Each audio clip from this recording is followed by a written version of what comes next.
Football Friday. Big Sills, how you doing, all? Welcome aboard. Did you see my boy last night, Purdy Bird? How you doing, man? 49ers playing the best ball of any team in the NFC over the last month. Way to go, Purdy Bird. Wow. Man, that Niners defense is one of the better defenses I've seen in the NFL in a long time. That is how you get after folks. That's how you get after people, man. Nick Bosa, what a beast. That linebacking core, and people keep saying that secondary of the Niners isn't really up to snuff like the Eagles. I don't think so.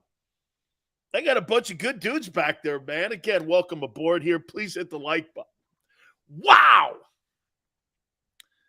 So Chris Sims now starts echoing what Big Sills has been saying. And I'll expand on it here in a minute. Because when I say this to you, the national people look at Jalen Hurts and your Eagle team and your 12-1 record and go, what a great year. That team is really having a wonderful season. They're really playing good ball. Well, what about Jalen? Man, you put Gardner Minshew in there, they'd have the same record. What? Gardner Minshew and Jalen Hurts are the same guy, according to Chris Sims. Okay. We'll hit on that here in a minute. But how about this? If Jalen Hurts was in Chicago today and Justin Fields and him were to change uniforms, Justin Fields and Jalen Hurts are the same guy. Jalen Hurts would be Justin Fields. Dual threat. Dual threat needs a good O-line. Do you know the simplest offense to run? In football history, it's called the veer. RPO is based off the veer offense. And that's what you have to have with dual threat. What point are you making, Keon? Chris Sims' point is, well, he's got the best of everything around him. It actually was Micah Parsons' point this week. Justin Fields has nothing up there. I can't name you a wideout. Their running game is the only thing that keeps them in games. How could you have the number one offense when it comes to running the ball and the shittiest defense in the league? Chicago's in tatters, man, when it comes to building a football team. They're 5 years away.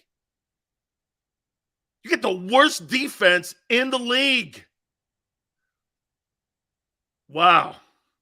Gardner Minshew would have the same numbers and record that Jalen Hurts has put up this year. Wow. I got to tell you, man, pretty stunning. That's not even Sileo saying it. That's not even Sileo saying it, man. Wow. This guy's basically calling Jalen Hurts a dude. Tyrod Taylor. One of them guys. Teddy Bridgewater. Is Jalen better than Teddy Bridgewater? Not in Sims' eyes. Damn, man, I don't know. If Jalen Hurts and Justin Fields were to change uniforms, would Jalen Hurts be putting up the same numbers that Fields has put up in Chicago this year? His passing numbers are terrible. Yeah, he would. That's the difference between a guy like Jalen Hurts and a guy like Josh Allen. And you guys keep saying, well, what if you took Stephon Diggs away? Dude, that's all he has. You got a 1,400-yard back, 2 wideouts, a tight end that's considered one of the best and the best O-line. You start ripping which you will start ripping your team apart because you'll start paying the guy $46 million, which would be a massive mistake. If you look at, again, I'm going to get into Bears and Eagles here in a minute. But watch this. If you ask anybody with a common sense about them, and I hear people what they're saying, quite frankly, I'll make this point to you. Somebody says that when you make a point like this, you're not doing your homework. Well, let me make a point to you. When you go the other way, you're a homer. Nobody in their right mind would pay Jalen Hurts over Patrick Mahomes. Nobody in their right mind would pay Josh Allen less than Jalen Hurts. Nobody in their right mind is going to pay Jalen Hurts over Justin Fields, and nobody in their right mind is ever going to pay Jalen Hurts more than Patrick Mahomes. Facts. Those guys can have components taken away from their offense and still put up numbers. Patrick Mahomes. You take some of the, let me just show you what your team's going to look like with a dual threat. When you start taking your team apart, you'll look like the Bears. Dual threat. There's some homework for you. Dual threat. Hey, Sills, who do you want to pay $50 million to? Joe Burrow or Jalen Hurts? You're not really putting that out there, are you? I've been kind of kidding about it the last couple days, but nobody in their right-minded. Like I said, it's like buying a Nissan with the same sticker price as a Ferrari. Jalen Hurts is a Nissan compared to Josh Allen and Patrick Mahomes and Joe Burrow. But hey, let's put it in order here. So are you saying that Jalen Hurts, though, was a top 10 quarterback, Sills? Yeah. Are you saying, Sills, that the Eagles will probably still have to pay him $45 million like Arizona did with Kyler Murray? Yeah. You're just going to have Michael Vick. Congratulations, Philly. You got Michael Vick. If you're okay with Michael Vick, good luck. Philadelphia, when they signed Justin Fields, when they signed Jalen Hurts to this supposed contract that's going to be $45 million, you get 2.0 Michael Vick. If you're okay with that, more power to you. You ain't signing Josh Allen. He's nowhere near that guy. Well, look at the turnovers, Dan. I did.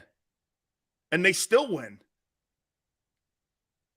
And they're still the favorites to win the AFC. What's your point? You keep telling me not to use stat Sills when you look at Jalen Hurts. Stop looking at turnovers then to compare your guy to a guy you know who's inferior. Now, here's the other part of this argument, though. Sills, do you think Hurts has improved? Absolutely. Do you think he's put himself in the conversation as one of the top 15 quarterbacks in the league? Top 15? I'd put him right there at 10. Do you think he's had the best season of any quarterback in the NFC? Yes. Would you want him, of the quarterbacks that are in the league, to build your team around? Never. Baltimore's doing that right now with Lamar Jackson.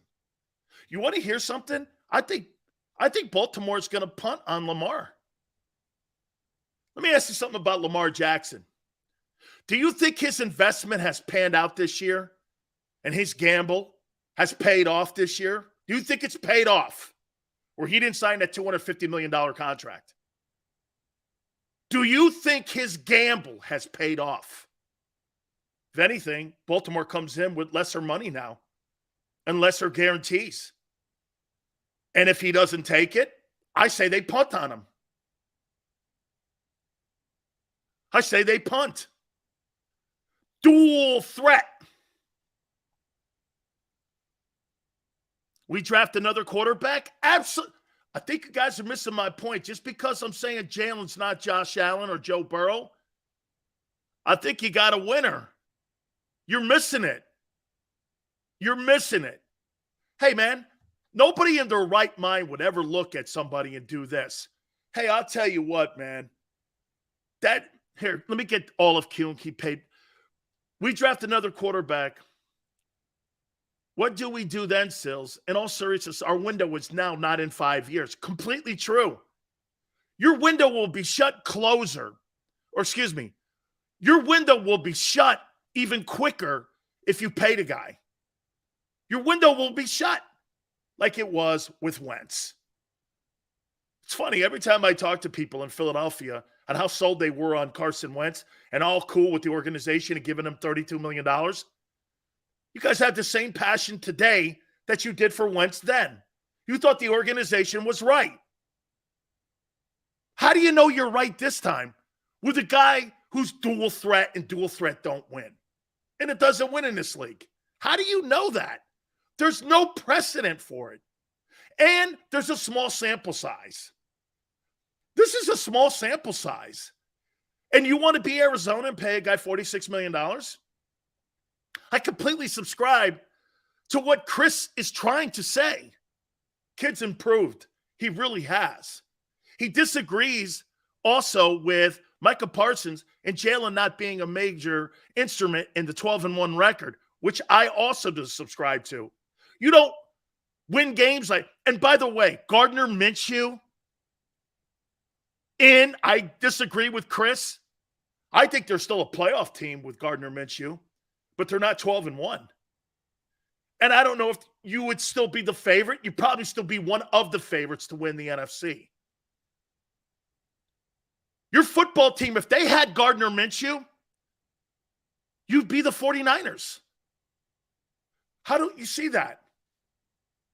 God forbid Jalen got hurt and Gardner Minshew win. Wouldn't the Eagles be Brock Purdy and the 49ers? Wouldn't they be the same? The Niners and the Eagles, I told you at the beginning of the year, were built for what? A catastrophic injury to the quarterback.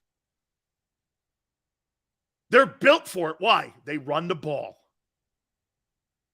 San Francisco last night didn't win the game throwing the ball around the yard. They don't have to. Protect it, run it, defend it.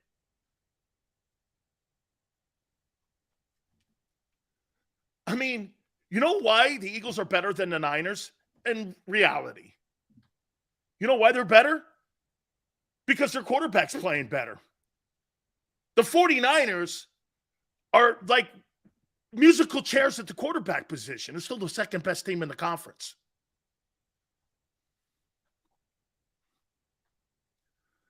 I hate to have to show you and tell you reality here. Chris Sims is not wrong. You would never pay Jalen Hurts over any of those other four guys. You would never. When it comes to building your team. You know why? Because when they start paying those guys, you think that Justin Herbert is going to have both Mike Williams and Keenan Allen as wide receivers and Austin Eckler in the backfield? Absolutely not. Jesus, criminy. Okay? I'm telling you how the league works. I'm not acting like some homer here.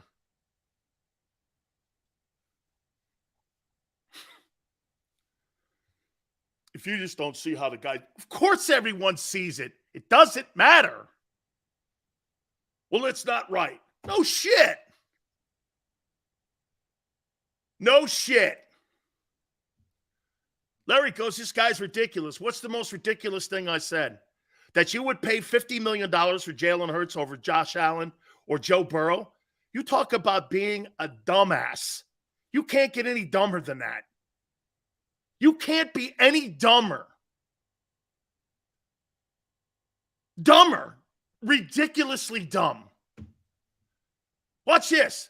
Would you pay Lamar Jackson $50 million over Joe Burrow? Never in a million years.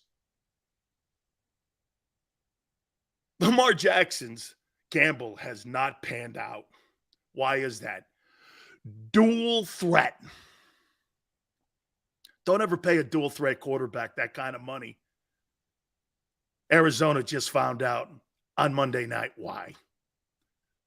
Baltimore's finding out now why. Who's starting this weekend? Tyler Huntley again? Is this the third straight year that Tyler Huntley's finishing up the season for Baltimore?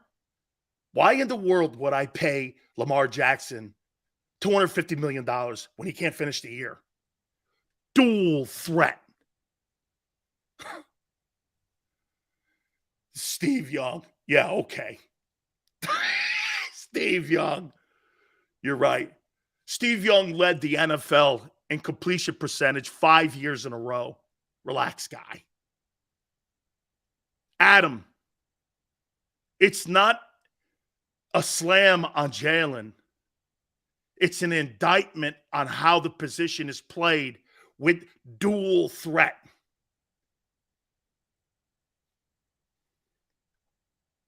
You see, you know why you pay those other quarterbacks $50 million? You may lose Tyreek Hill. You may lose a running back. Why do you think Russell Wilson is in shambles as a player right now? Dual threat. Those guys fall off the map. Dual threat. It's the dual threat era. Since when? Matthew Stafford won the Super Bowl. Brady won the Super Bowl. I mean, if you count Nick Foles catching the Philly special in the end zone, dual threat, have at it. Dual threat. You don't pay them guys. You don't. Precedent, history. And you see Arthur putting 12-1? Arthur, that's exactly what Michael Parsons is saying. Jalen's a product of that. Not the reason for that. And by the way, when you have the best wide receiver in duo and the best O-line and the best running game and the best tight end, shouldn't you be 12-1? You're putting backslaps on something. And when you take on teams that have the worst defenses, do you know the Eagles this year? I looked at it. Of the 13 games they've played, 10 of them have been the worst defenses in the league. There's another one, too. What is it, 31 or 32? I don't know. They're down there, the Bears. It's like the worst. Dual threat. I'll take Jalen. Here, I'll make this point to you. And this is probably what people in Philly are seeing. Is Jalen having a better season than Mahomes? I think it depends on how you look at it through the lens. Is he having a better year than Josh Allen? Probably. Don't make him a better player. And how do you know that this ain't a one-year wonder?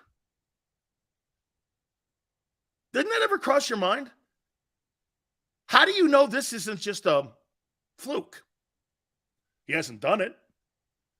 He's done it for 13 games. How do you know it's not a fluke? How do you know? Answer this to me.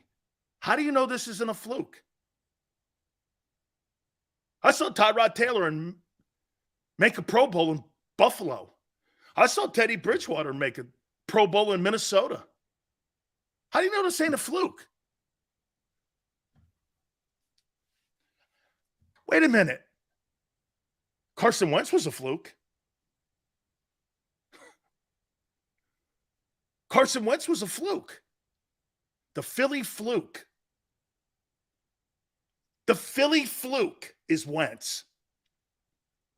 Is this the Philly fluke 2.0? How do you know? Before you answer that, you can't. The Philly fluke. Is that Jalen Hurts? How could you say that with such disrespect? It's not disrespect. This is a business, my friends. Don't take it personal. It's strictly business. No one has ever on this program said anything personally about Jalen Hurts. the man. This is about business, which you failed on before in the past with Wentz. And now you think you have it again 4 years later. This is classic. This is so good. This is so epic. This is my favorite time in my life talking sports, because usually I come off the, reservation a little bit, but I've got so many facts with this. I'll be right in the end. I always am. Dual threat. Dual threat. I don't want a dual threat. I want a dude that wings it down the field, baby. And if I've got an O-lineman I can't re-sign or a wideout, I want him winging it down the field and winning games like my boy in Buffalo. I love it. And look at Purdy Bird, too. Look at the 49ers. They're like the Eagles. No matter who quarterbacks, they're still great. Yeah. Isn't it crazy, though? The two best teams in the NFL can lose their quarterbacks, and they'd still be good. Hurts consistency game says it's not a fluke. For 13 games? Anton, he has been consistent in those 13 games, to your point, and to be fair. Okay? Anton, to your point, he has been the most consistent guy all year. 13 games. He stunk last year. Stunk. Eagles were 27th in passing last year. Number 1 in running. He was a caboose last year. He's not this year. I disagree with Micah. Last year, he was the caboose. They carried him to the playoffs. And when he got into playoffs, he looked, in over his head. Sorry, but really. 12-1, baby. Hell of a team record. I agree. Hell of a team record. Way to go, team. Not Hurts, but team, Way to go, team.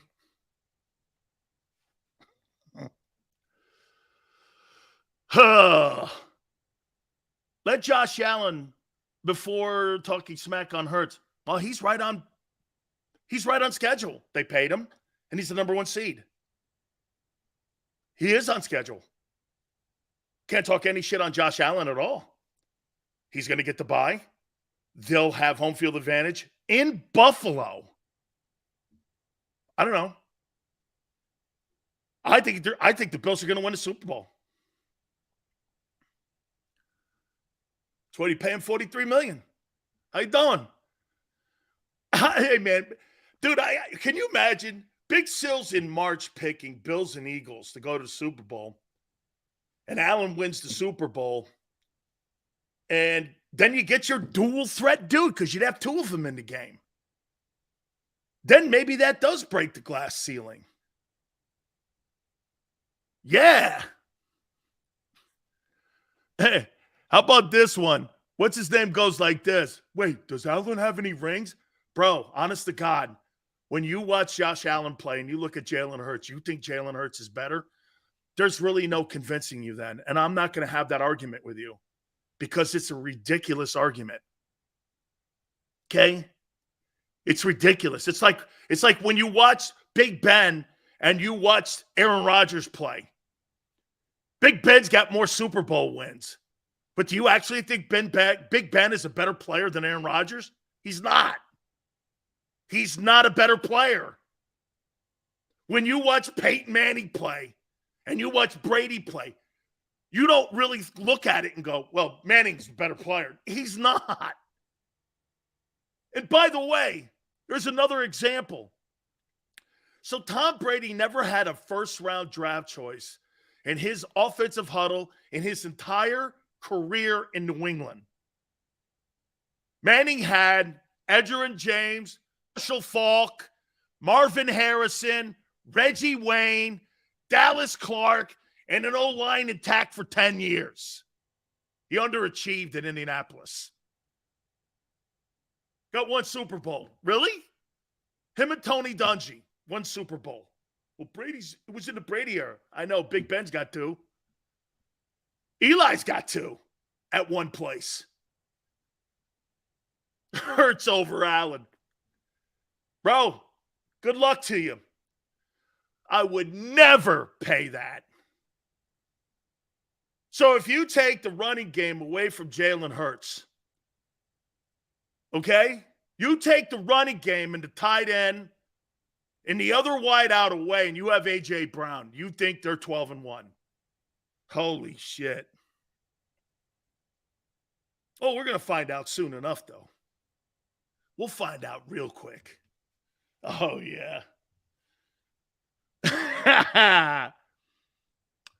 Top 5 Eagle prospects in the upcoming NFL draft.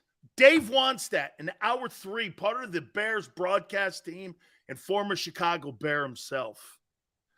Randy Moss wasn't drafted by the Patriots, ding dong.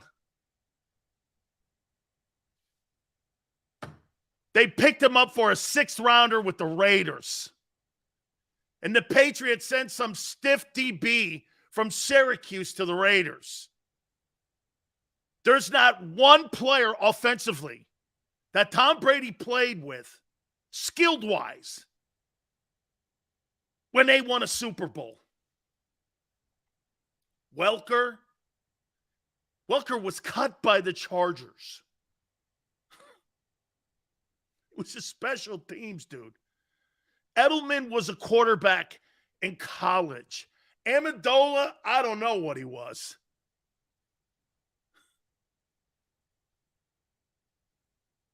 My projections on who I think makes the playoffs in the NFC. By the way,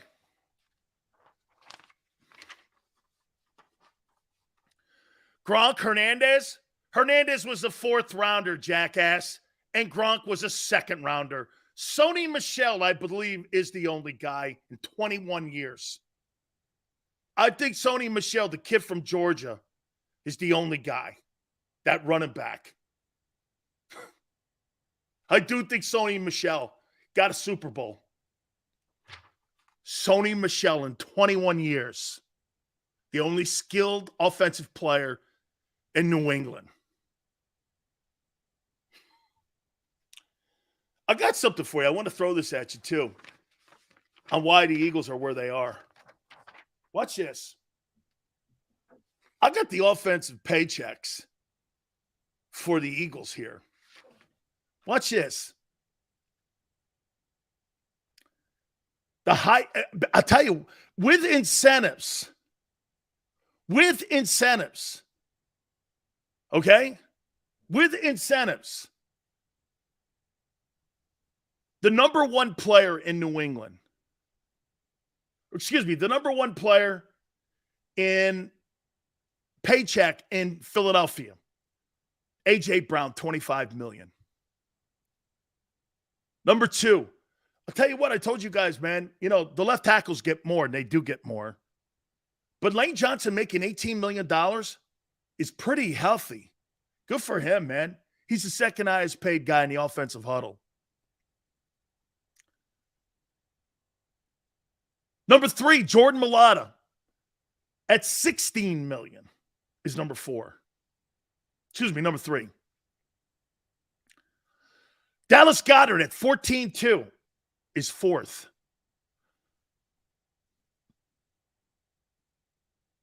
Jason Kelce is 5th. So wait a minute here. So far in the top 5. So far in the top 5 players. 1, 2, 3 are O-linemen. Keep that in mind. Lane Johnson is 2. Mailata's 3. Goddard's 4. And Kelsey's 5. 3 in the top 5 are O-linemen. And you're blocking tight end. So it's kind of like 3.5 to 4 out of 5. Okay. 6 is Isaac Seumalo at 5.3. So out of your top 6 players, 5 of your guys are your O-linemen. The richest part of the Eagles are the O-line. Someone goes, what's your point? I'll get to it. Number 7, Devontae Smith. Signing bonuses and all, he gets $5 million. Where the hell is Hurts? Here's your backup tackle. Is 8th. Andre Dillard. So hang on for a minute here. I'm already down to 8. You know, there's only 11 guys. A.J. Brown, Lane Johnson, Jordan Mailata, there's 3. Dallas Goedert's 4. Jason Kelsey's 5. Isaac Seumalo's 6. Devontae Smith is 7th. Andre Dillard's 8. Surely Hurts is 9th. No, that's Landon Dickerson at 2.1. There's only 2 more spots left. Oh, there's Hurts. 1.5 million. He's 10th. And then Sanders is 11th at 1.3. Your quarterback at 1.5 million. Dude, those old linemen will not be on the team. You will not be paying that kind of money with a $50 million guy. You're out of your tree. The highest paid position in Philly's the O-line. Why? Because the quarterback makes nothing. Makes less than Zach Pascal.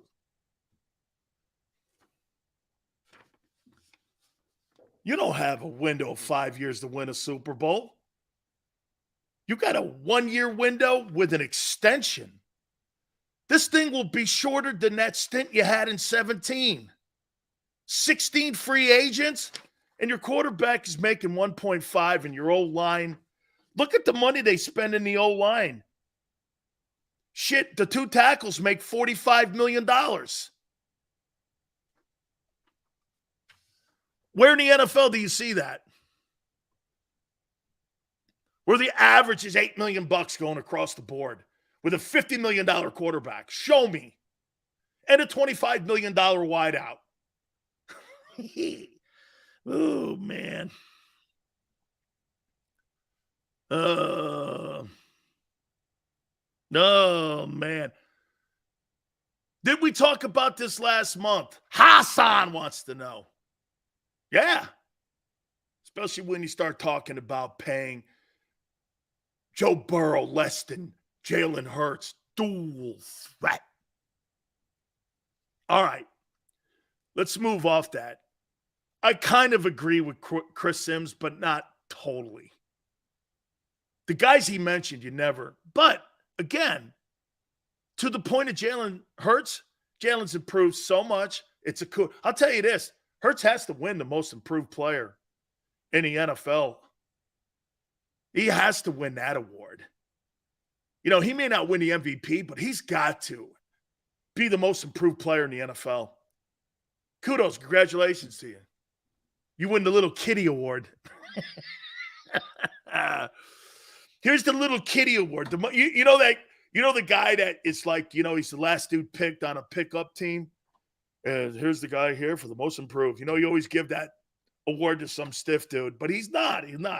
He has really improved. He's really improved. All right. Eagles and Bears on Sunday. Get ready, man. This game will be over. Don't sit down and invite a lot of people over for this game. This game could break all NFL records for the least time ever televising a football game. Because there's going to be 72 runs in this game. Supposedly it's going to be windy. Yeah, go figure. It's Chicago, right? It's Chicago in December, too. Go figure. This thing, seriously, it's going to be like Bowling Green versus Northwestern. MAC, Mid-American Conference versus the Big Ten. The Falcons versus the Wildcats. I think that's what Northwestern is. I don't really care.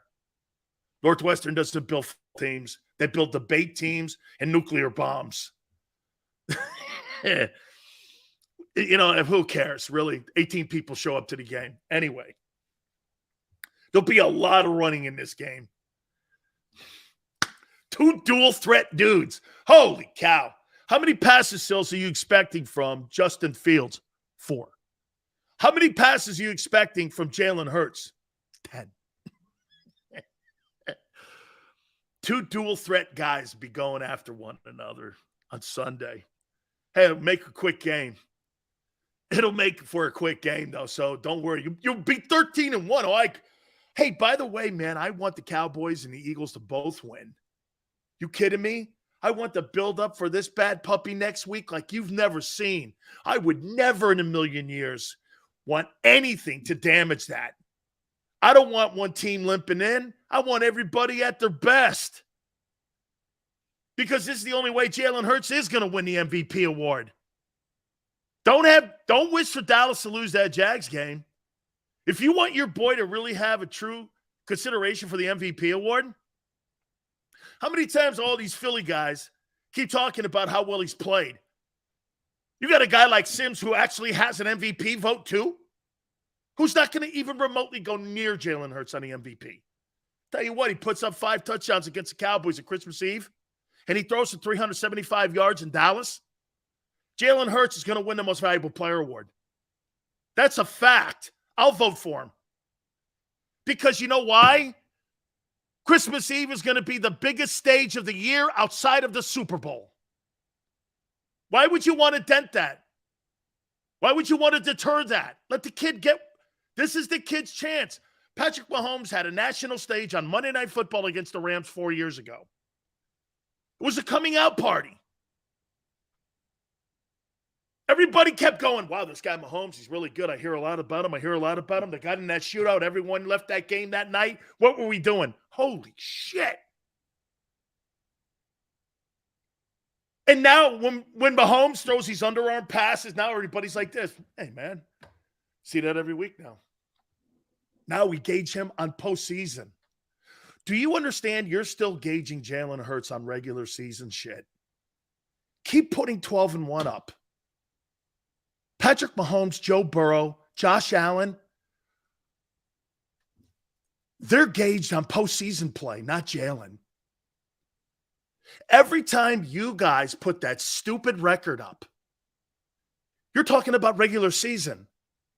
Josh Allen and Mahomes and those other guys have graduated from regular season. So if Patrick Mahomes is undefeated during the regular season, he gets beat in the postseason, you know what they're going to say about him? He shit the bed in the postseason. He's not Brady. Great regular season. Your guy's doing a really nice job in the regular season. Really great job in the regular season. Unbelievable job in the regular season. Look at the record. It's awesome. All the regular season accolades. Well, I don't talk about Joe Burrow or Josh Allen about regular season shit, and nor do anybody else. They talk about postseason. If that was the case, Aaron Rodgers would be the greatest quarterback in the history of the National Football League.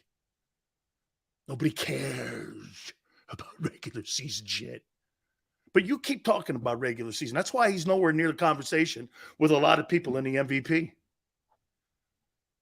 Not happening. When you start talking about Jalen Hurts postseason, that's when he's graduated.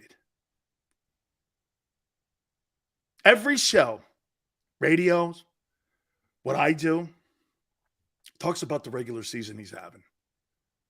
Shit, man, the guy in Minnesota's had spectacular seasons in the regular season. Spectacular. Hey, what about Herbert? Absolutely. Dude's got to win games. He's putting up Justin Herbert has put up iconic numbers next to Dan Marino and Mahomes. It's about time you start winning some games, kid, and some significant games. I agree 100%, but that's a talent.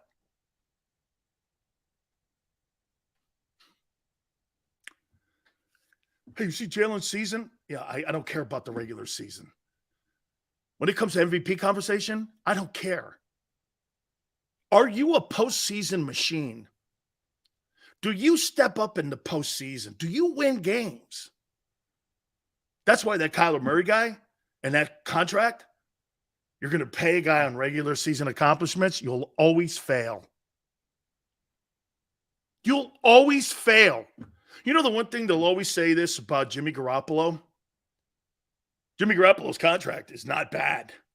$25 million for 45 and 19. No one's going to complain about the money he's making.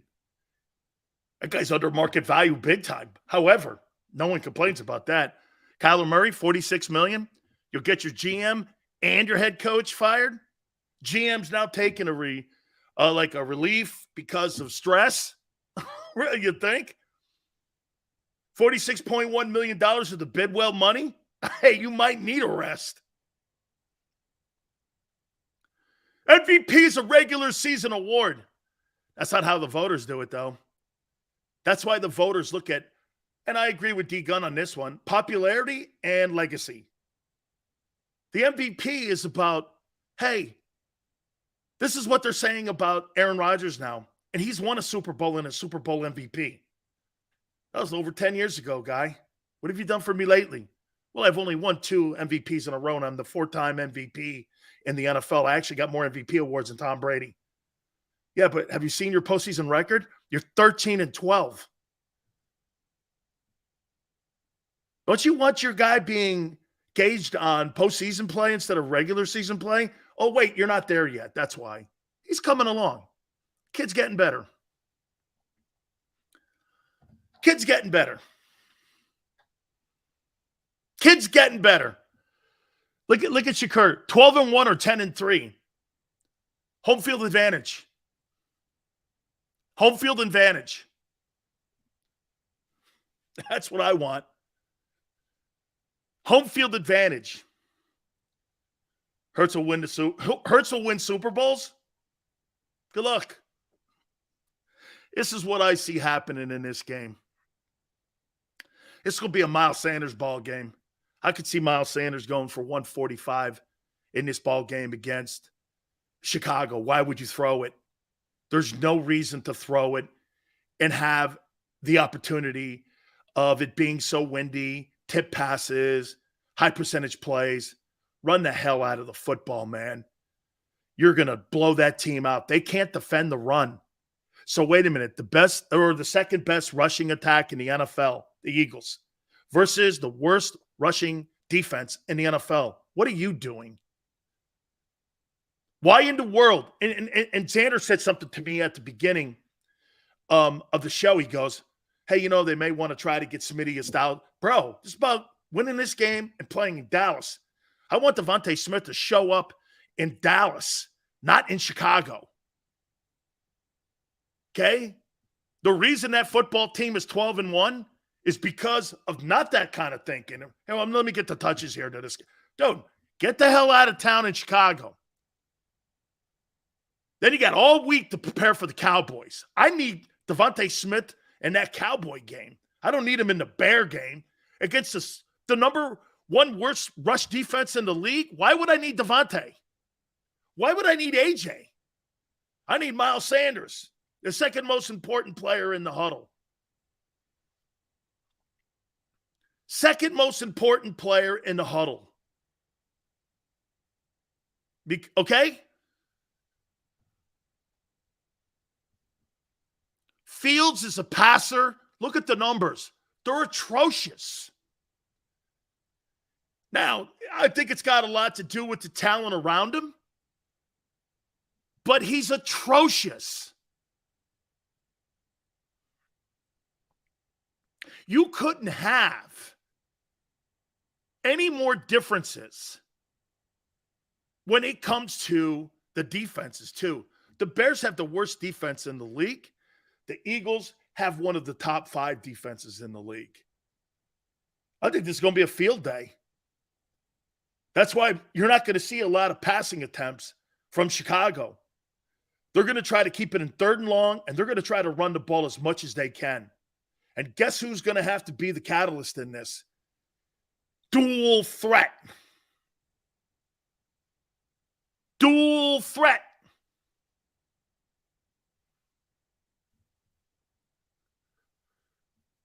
Sills, you think A.J. Brown can burn Diggs? I think, Jesse, A.J. Brown, why would he have to burn him? How about run him over?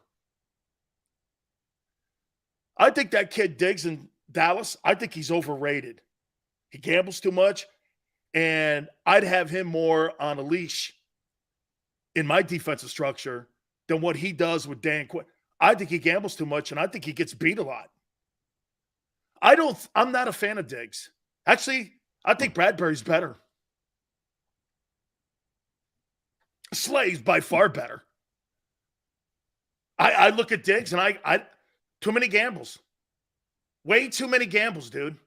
I don't see it. You can have, hey, watch this. You can have Diggs in Dallas. I'll take Bradbury. I'm pretty good with that. Did you see Undisputed previewing Eagles Cowboys this morning? Imagine that. That's not even Anton until next week. I hope the Cowboys get punished for overlooking the Jags all week. Anton, hey, by the way, you see everybody in Philly not reporting that the Eagles have signed a former Dallas Cowboy to the practice squad? Oh, gee, I wonder why. Philly's thinking of Dallas too now. You see that? They signed a guy to the practice squad. They just signed a D lineman to the practice squad. Why is that? Because they want to know what Dan Quinn's doing over there. Pretty smart. You know that Howie, when he called that dude, okay? Yeah.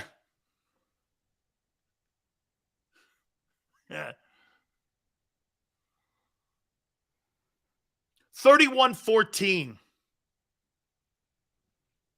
31-14. Eagles over the Bears. I don't see it. You know what, too? Watch this. Here's something I want to throw at you here. That's right, Maniac. How about this? Watch this. Who do you think has a bigger chance of having a distraction when you have the Dallas Cowboys versus the Eagles? The Eagles have no way. No way. There is no way they will be distracted. Cowboys are trying to distract them. Owner's trying. Micah Parsons is trying. Chris Sims is trying. It won't work on Philly. It'll work on Dallas. They're always distracted. Always distracted, especially this time of the year. Dude, it's like death and taxes with Dallas. Watch this. Got to pay your taxes? We'll all die one day, and the Cowboys shit the bed in December. Am I wrong? Right? Am I wrong? 31-14. They're going to kill this Bears team. Everyone's like, hey, look out for the Bears. They're number one in running. They are. You know, you're going to have lane integrity when you make your tackles, and you're going to have to be a lot better, okay? When it comes to tackling, getting guys on the ground. Come on, man. This team sucks. They got 3 wins. Okay? Come on, man. Let me get back to this one point, though, with Chris Sims.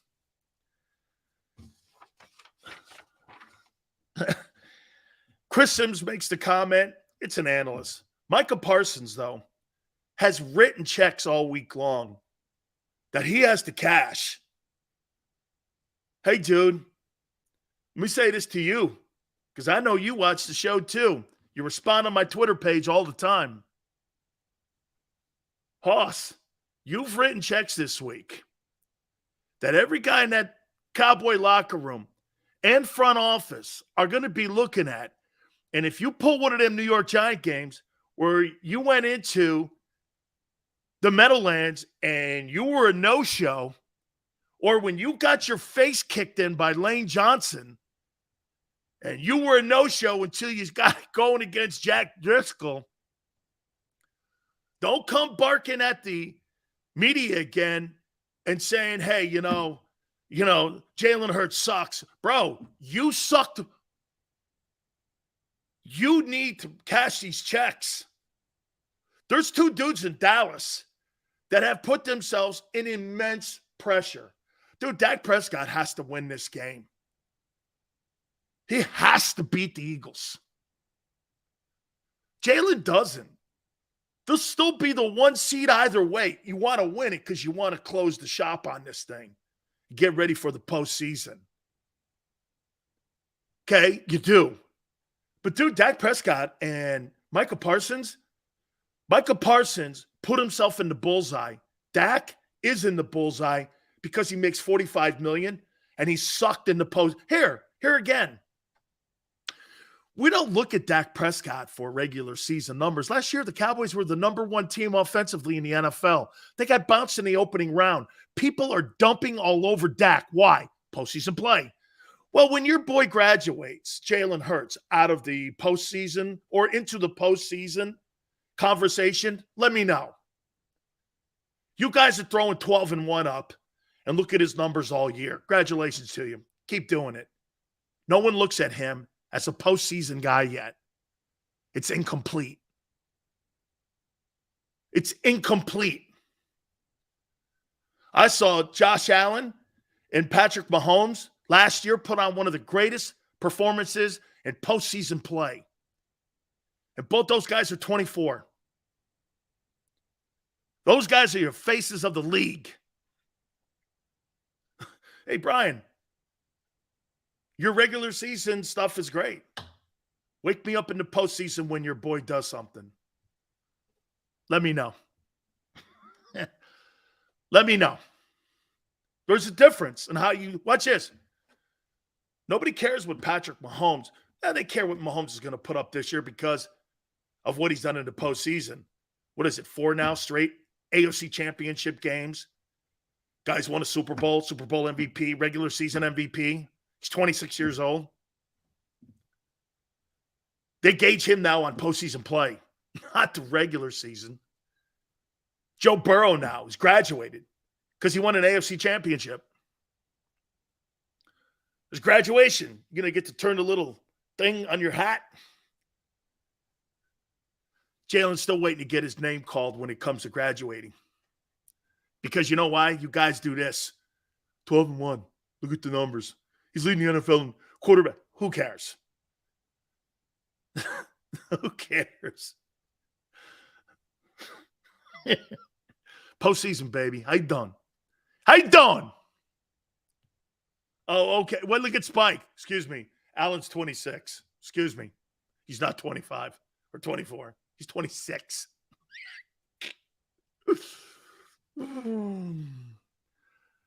Jalen's better than Burrow. See, look at Drew.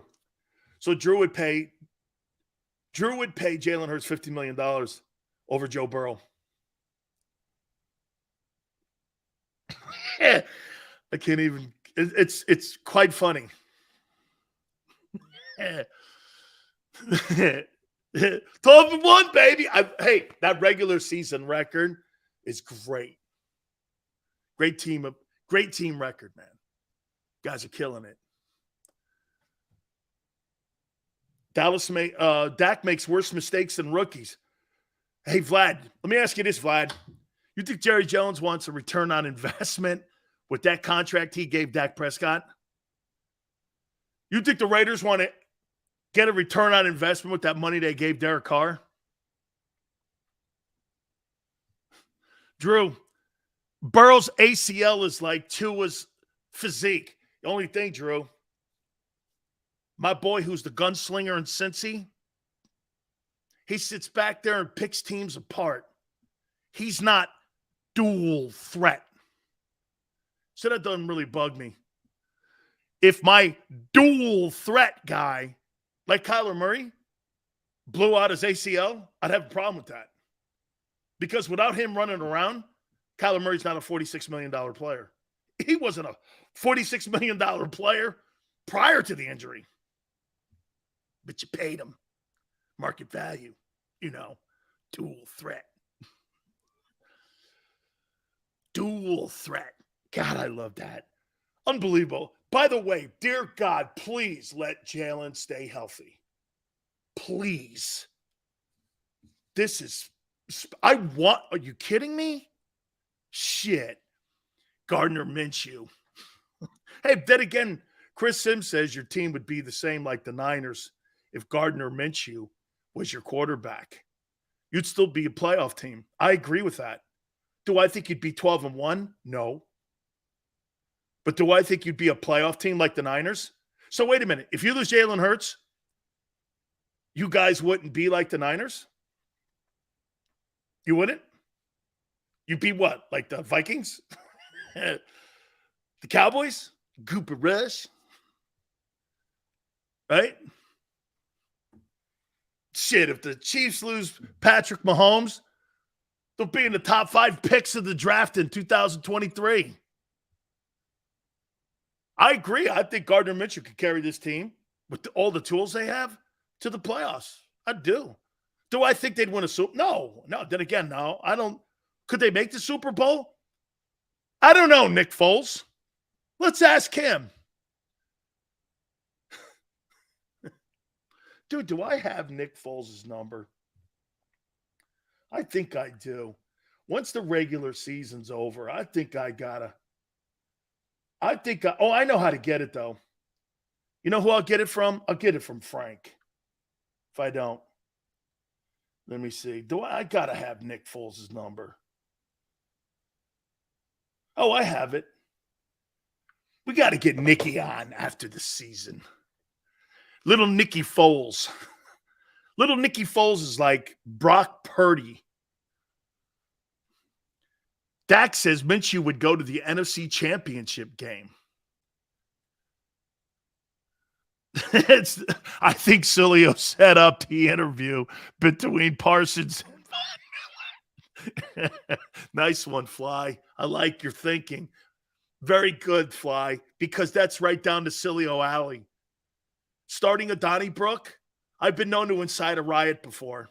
As Sports Illustrated, they said the next best thing to the boss. He could both talk you and pound you. I've posted it before on my Twitter page. Rick Riley said it. The next best thing to the boss. He said -1 for quotability. No, +1 for quotability. -2 for inciting a riot. Hey, Xander, that's kind of like Big Sills inciting a riot. How you doing? Dual threat, legal. Sign them guys, man, not me. Signing Michael Vick, great success in the NFL. Sills, he was one of the most electric guys in the league. I know. What'd he win? Nothing. Oh, okay.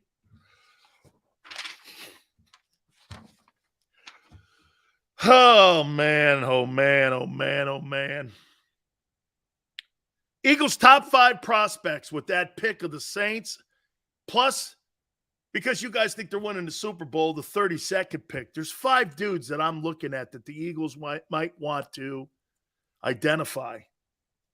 Also, projections on who I think is going to make it to the NFC postseason. Sills, would you pick Dak or Stafford? I'd probably go. I like Dak more than Stafford, but I like both guys. Man, that's a good one, Jess. I think Dak's more successful. He's more successful. Sills, he just won a Super Bowl. I know, but he has an under 500 record. He's a Hall of Fame guy. No, he's not. He's a Hall of Fame guy. Probably Dak. Probably Dak. Okay? Probably Dak.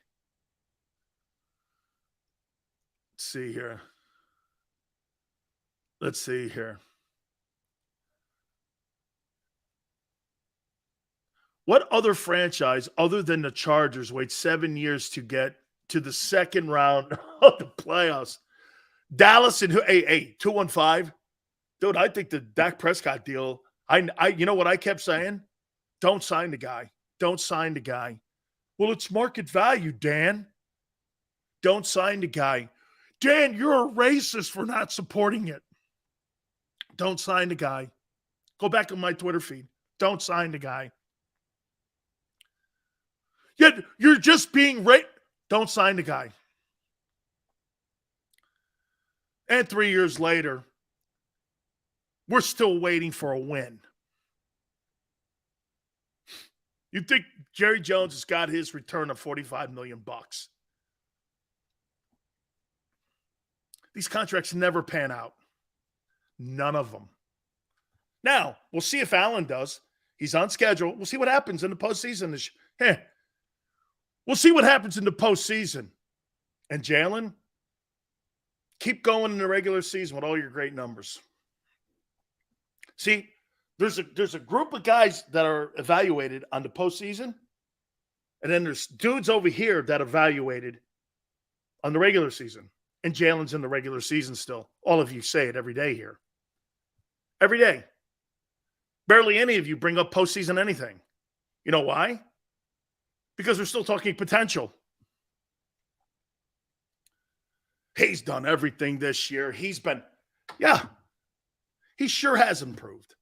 He sure is a good player. He sure is a great team leader. I'm not denying any of that. Wake me up when he does something in the postseason. Wake me up. Wake me up. Week 15 of the NFL, too. Niners are playing the best ball of any team in the NFC over the last month. I'll explain that. Please hit the like button. Hour number 2. Don't forget Dave Wannstedt, part of the Bears broadcast team, former Chicago Bear head coach himself, will join us in hour number 3 at 5:30. Keep it here on the National Football Show. Postgame show with Seth Joyner. I knew that they had a running game. Derek Gunn. He has put in the effort. Devin Caney. Had we not won the Super Bowl, what would we be saying? And Mike Missinelli. Well, you know who Philly is. Postgame, now streaming on the 6ABC family of apps.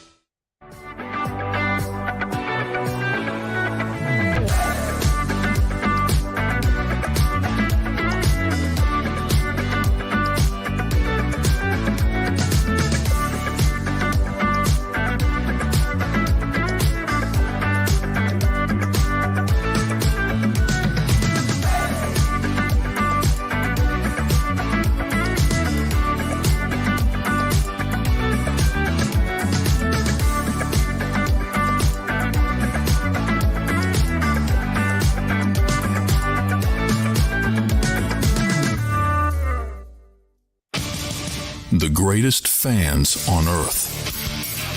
It's a bold statement, but would you expect anything less from Philadelphia? 58 years of heartache creates a toughness, a grit, a resolve not found in most. Sure, our prayers were answered, but now that we've had a taste, we're looking for more.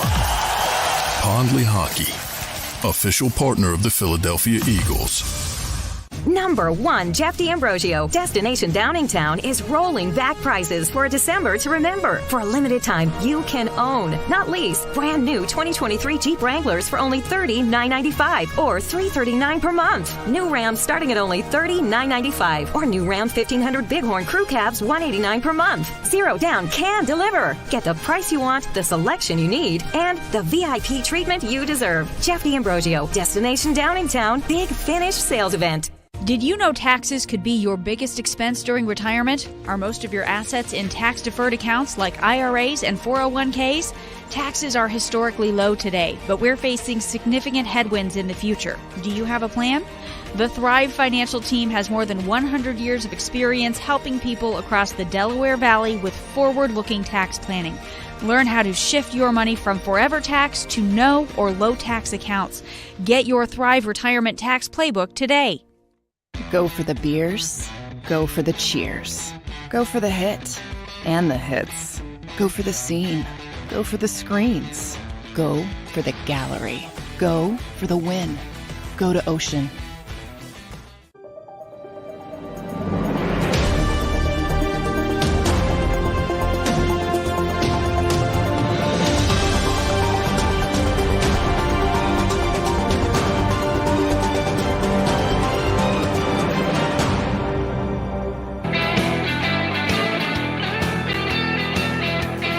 Hour 2, Big Sills National Football, Joe.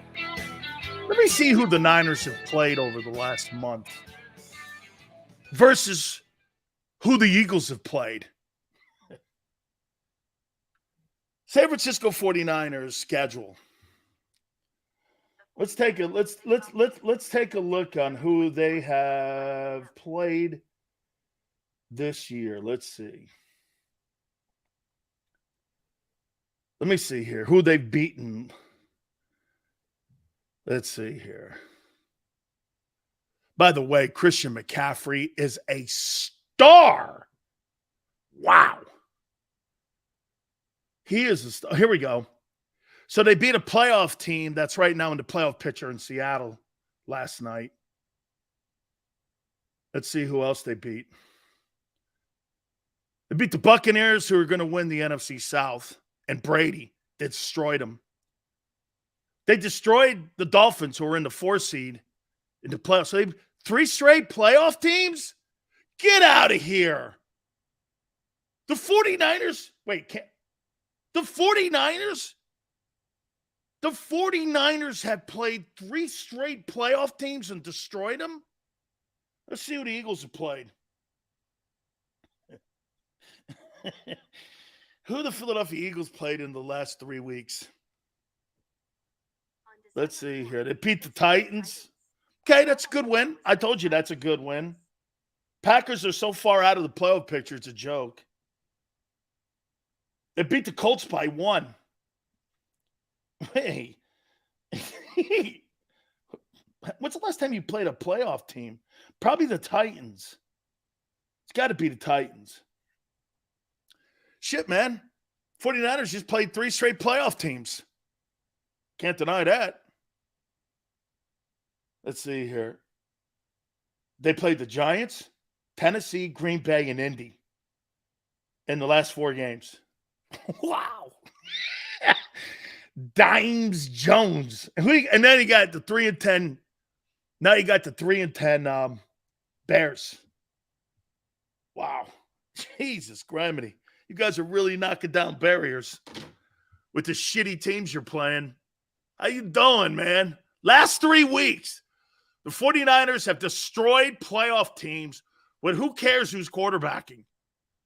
They put a dude named Brock Purdy. It's like Ian Book in its Super Bowl and at the quarterback to have a Super Bowl run for them, and they're still killing teams. Woo, man. That 49er team's playing the best football of any team in the NFC over the last month. Absolutely, hands down, not a question and not a debate. Dimes Jones to the Bears. Wow, man. I mean, this is just too much. This guy, wait a minute. They destroyed Tom Brady in the process, too. Dimes Jones. Oh, come on, Sills. Calling the Bucs a play. They are a playoff team. They're going to win the South. By the way, Adam, hey, beat Brady before you talk shit on him. The Bucs made that guy look like a fool last year at the quarterback position. Jalen Hurts. He looked like a fool. Bucs stink by default. They killed you 10 months ago. They killed you. Get a different team. I know. Still Brady. And you still have Jonathan Gannon. The great, you know what I call Jonathan Gannon? The great equalizer. He's the great equalizer. Titans, Giants, Commanders are playoff teams. I said the last 3 weeks, Brett. Don't change it on me, man. We smoked the Commanders in game. You got beat by the Commanders. Hey, wait a minute. Is that right? Is that how that worked? Let me see that. Oh, that can't be the truth. Wait a minute. Philadelphia Eagles in the last month of the season. Here we go. Okay, here we go. No. I want this one. So here's your last 4 games. 1, 2, 3, 4. Oh, shit, man. Last 4 games have been Indy, Green Bay, Tennessee, and the Giants. And the game before Indy, you got beat.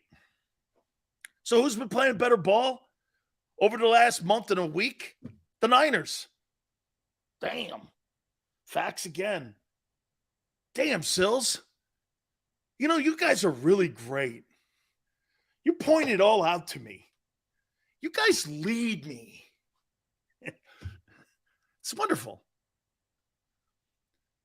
Oh, it's great, man. Thank you very much. So in the last month, you got beat by Washington, and you've played Dimes Jones and another dual threat. And the Niners have played 3 straight playoff teams. And you're going to try to tell me you think the Eagles are playing better ball than them when you beat inferior teams. Let's just say this. You've played inferior teams to the Niners the last month. Inferior. So before you start barking about playing the best ball, now here, to quantify that and to be fair, have the Eagles played the best football of any team in the NFL all season long for 13 games? Yes. Absolutely. Absolutely. That is a fact. Last month, no. You're not playing better. With a headless horseman team in San Francisco, too. Who's the quarterback? I don't know. I don't know. Dude, if Jimmy Garoppolo was the quarterback, that team would win the Super Bowl. You guys go, no, he wouldn't. Why? He's been there. Why? He's been there. Look at Brian keep talking about regular season accomplishments. Wake me up when you get to the postseason, son. And this unit has some success in the postseason. Here, I had to do it one more time, Xander. Here's the Eagles under Jalen Hurts' watch and their first playoff experience. Game. Game. It is laughable, Philiopolis. You have accomplished nothing. Eagles are 5-1 against playoff teams. 5-1 against playoff teams? The Giants aren't making the playoffs. What do you look at this schedule now? And look at it like a college schedule? The Dolphins are going to make it. The Giants are not. The Titans might not. Well, no. As a matter of fact, here's who I think makes the playoffs in the NFC. Okay?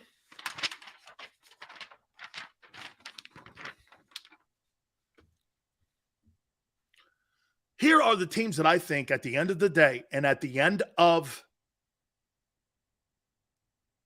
the regular season, here are the teams that I think make it to the NFC. I think the Lions are going to make it. As a matter of fact, the Lions are the best team that you've played so far this year.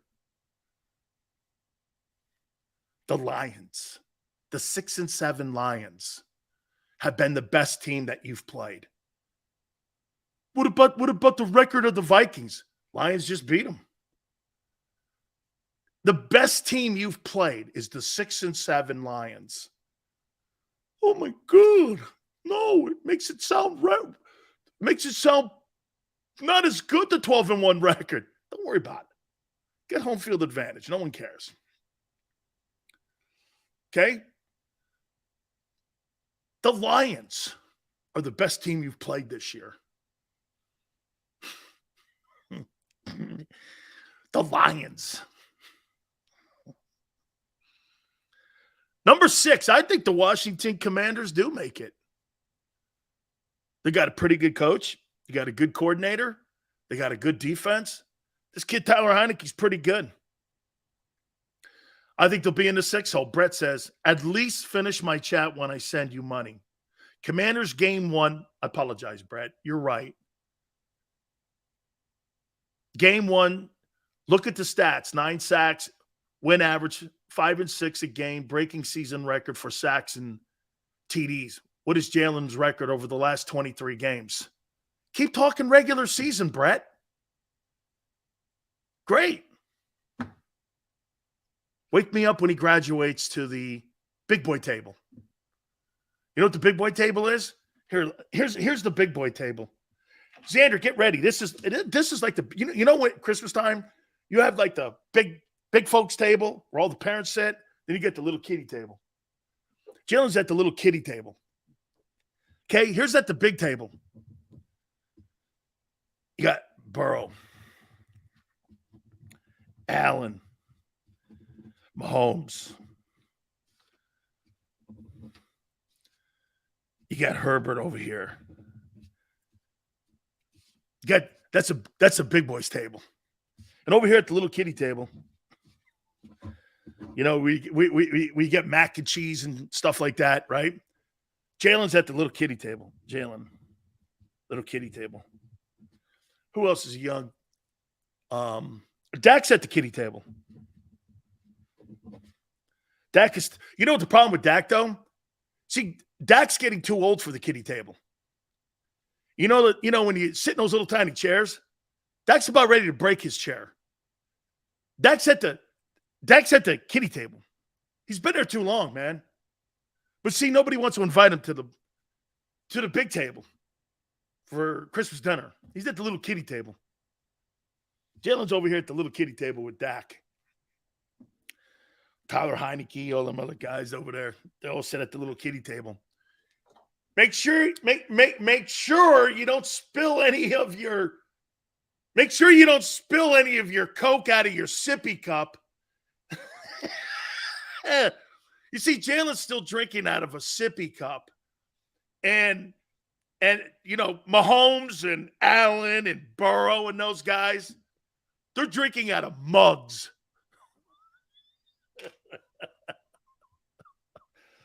That's a big boy table. And you got the little kiddie table. Jalen's still drinking out of the sippy cup, and these other guys are drinking out of mugs. They drink their beer out of bottles.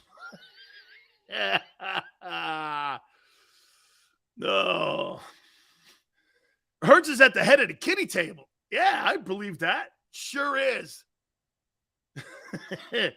Jalen's at the head of the kiddie table? Yeah, man. Absolutely, he's at the head of the kiddie table. He's got the biggest sippy cup, too, of anybody. Oh, my God, are you kidding me? They gave shit, he's playing so well, Jalen. They gave him a binky. Look at this guy. Number 1 in pass percentage, and he's this and that, and he's 12-1. And I mean, shit, man. I mean, got to give him $50 million. I'm not doing that. I've already learned my lesson with Carson Wentz. I'm not doing that shit again. I'm going to hang in there for a little bit. You don't like it? I'm going to do what Baltimore did. And if you're not careful, what I'll do, I'll give you like a bonus for a year so you can have a bonus next year so you're not making shit money. And I'll franchise tag you for 3 years to see if this thing works. Just like Dak, just like Cousins, just like everybody else. I'll franchise you for $30 million. Relax, clutch. I have the upper hand here. Oh, you don't think the Eagles are going to get Jackie with this? Yes, sir, baby. I think the Lions sitting at the little kiddie table. It's all right. Sills mocks the dual threat. Dual threat blows. There's too many variables that can go wrong in that whole thing, especially when you pay them guys. You got to rip half your team apart to keep them. You're relying on their wheels and their arm. Remember something. I hear people saying Jalen Hurts can sit back in the pocket like Patrick Mahomes and win NFL games. That is so far from the truth. So far from the truth. He's not going to sit back there and throw the ball 45 times in a game and win you consistent games. He's not. That's not what he is. Well, he could do that. Yeah, you damn right he could at $1.4 million. When you've got the highest paid O-line in the league. Do you know the Eagles have the highest paid offensive line in the league? You think that dynamic stays intact with a $50 million quarterback? Why don't you ask Kansas City when they had to dump half their O-line and put all their money in Orlando Brown, who they're not happy with? Oh, my God. No, don't tell me that.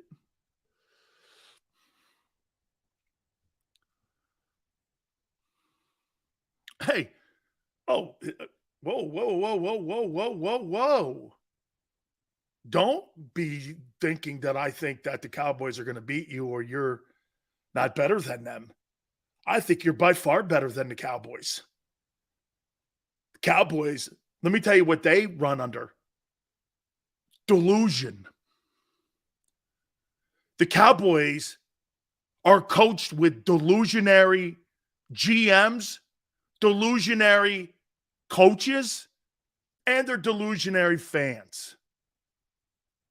Everything in Dallas, in my opinion, is hype and no context. Because when I say something about the Eagles, at least they've done the most important thing that you could possibly do. They win. Now, Dak's owned you. He's owned the Eagles. I think that changes. Okay? The Dallas Cowboys. Dude, you're big at... Here, I'm going to talk about the Niners here. The Cowboys? Really? Look, friends, everyone's going to pump this game up. And they're using you. Your only threat is in San Francisco. It's not the guy in Dallas. It's not. I don't see it. I don't see it. The only team that you're going to have, maybe Brady in the post. Watch this. If you get Brady in the divisional round, or you might get the Cowboys again. I don't know. They're a wild card team, and they're going to be a wild. You might get them. Okay? I don't care about the Christmas game. It's about playoffs. Anton, dead on. The Christmas Eve game is really a game for Jalen. It's really a game for Jalen. It's his coming out party. You know, then maybe he graduates from the little kiddie table to the big people table. You know, maybe he doesn't have to eat mac and cheese. Maybe he can have a turkey. You know, make sure you chew your food. Do you need any more Coke in your sippy cup? That's where he sits right now. He sits at the little kiddie table. It's all good. He'll graduate. Unlike Dak. Dak's been at the kiddie table for 5 years. He's getting a little wobbly in that little chair too, man. He's grown up now. You know, I mean, I got a grown up sitting with the little kitty guys. Eventually, man, I'm going to have to throw him out of the house.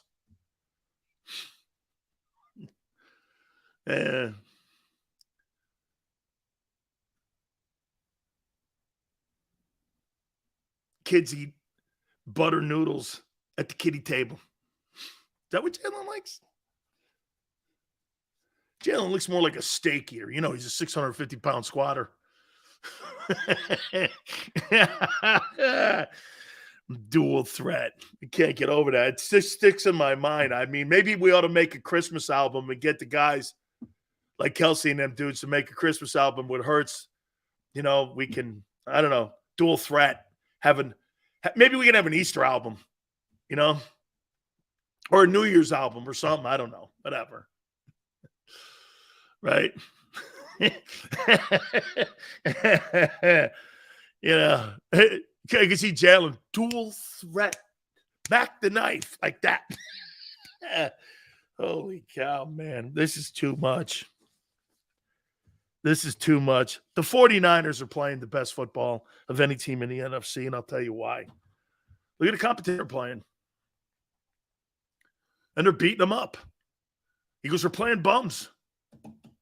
Another bum team Sunday. Dual threat game. 88 rushing attempts. Last time I saw an 88 rushing attempt game, I watched Oklahoma when they ran to Wishbone versus Kansas in 1980. I think the Sooners ran for 700 yards. I think the Eagles could probably, I think the Eagles could actually break their rushing record in this game against Chicago on Sunday. Okay? I do, man. I do. Purdy will crumble once he faces a real D-line. Are you kidding me? Trent Williams is the best tackle in the game. He's the best tackle in the game, and he's paid like it. You see him last night? Dude, I will say this to you about the Niners. The Eagles have the best dual threat O-line and D-line in the league like they did in 17, and that means something. But the Niners have the two best players at those respected groups, Trent Williams and Nick Bosa. There's not a guy in Philly that's anything near Nick Bosa. Hey, and that sacking the quarterback last night and that penalty that Bosa got, there is no way Lawrence Taylor and Reggie White could play in today's NFL. And if you had a guy like Montana or Elway or, my God, Marino playing in today's game where you couldn't hit these guys, why do you think bums like Brock Purdy could play today? Why do you think bums like Blake Bortles can play today and throw for 400 yards? You know why? Because you can't hit them. Dude, back in the day, you got to separate spleens. You had to get the ball out. You had to know immediately. Jalen Hurts could never have played back in the day. Because you had to know exactly where to throw the ball, and you got murdered. They would murder him. The Reggie White defense, Gang Green, would murder Jalen Hurts. Because every time he took off running, they'd hit him late. They'd hit him. Brady wouldn't play as long as he is. No way. Absolutely not. Why do you think a guy like Brady could play 25 years? Because you don't hit him. You don't hit Brady couldn't play as long as he has. That's why everyone goes like this. Sills, who's better, Brady or Montana? Well, if Joe didn't get hit with Jerry Rice, what do you think would happen if he got a chance to play until he was 46? He'd have as many Super Bowls too. Joe had to leave the game because he got a beating. Longevity at the quarterback position. That's why dual threat doesn't make sense to have that on your contract and on your salary cap. You're asking for trouble when you do that. Do you not understand that?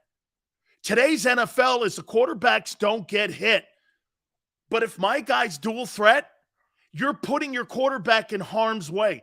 Well, Sills, Kyler Murray got hurt outside the pocket. That's not the point. The point is he relies on that aspect of his game to win games, same as Jalen.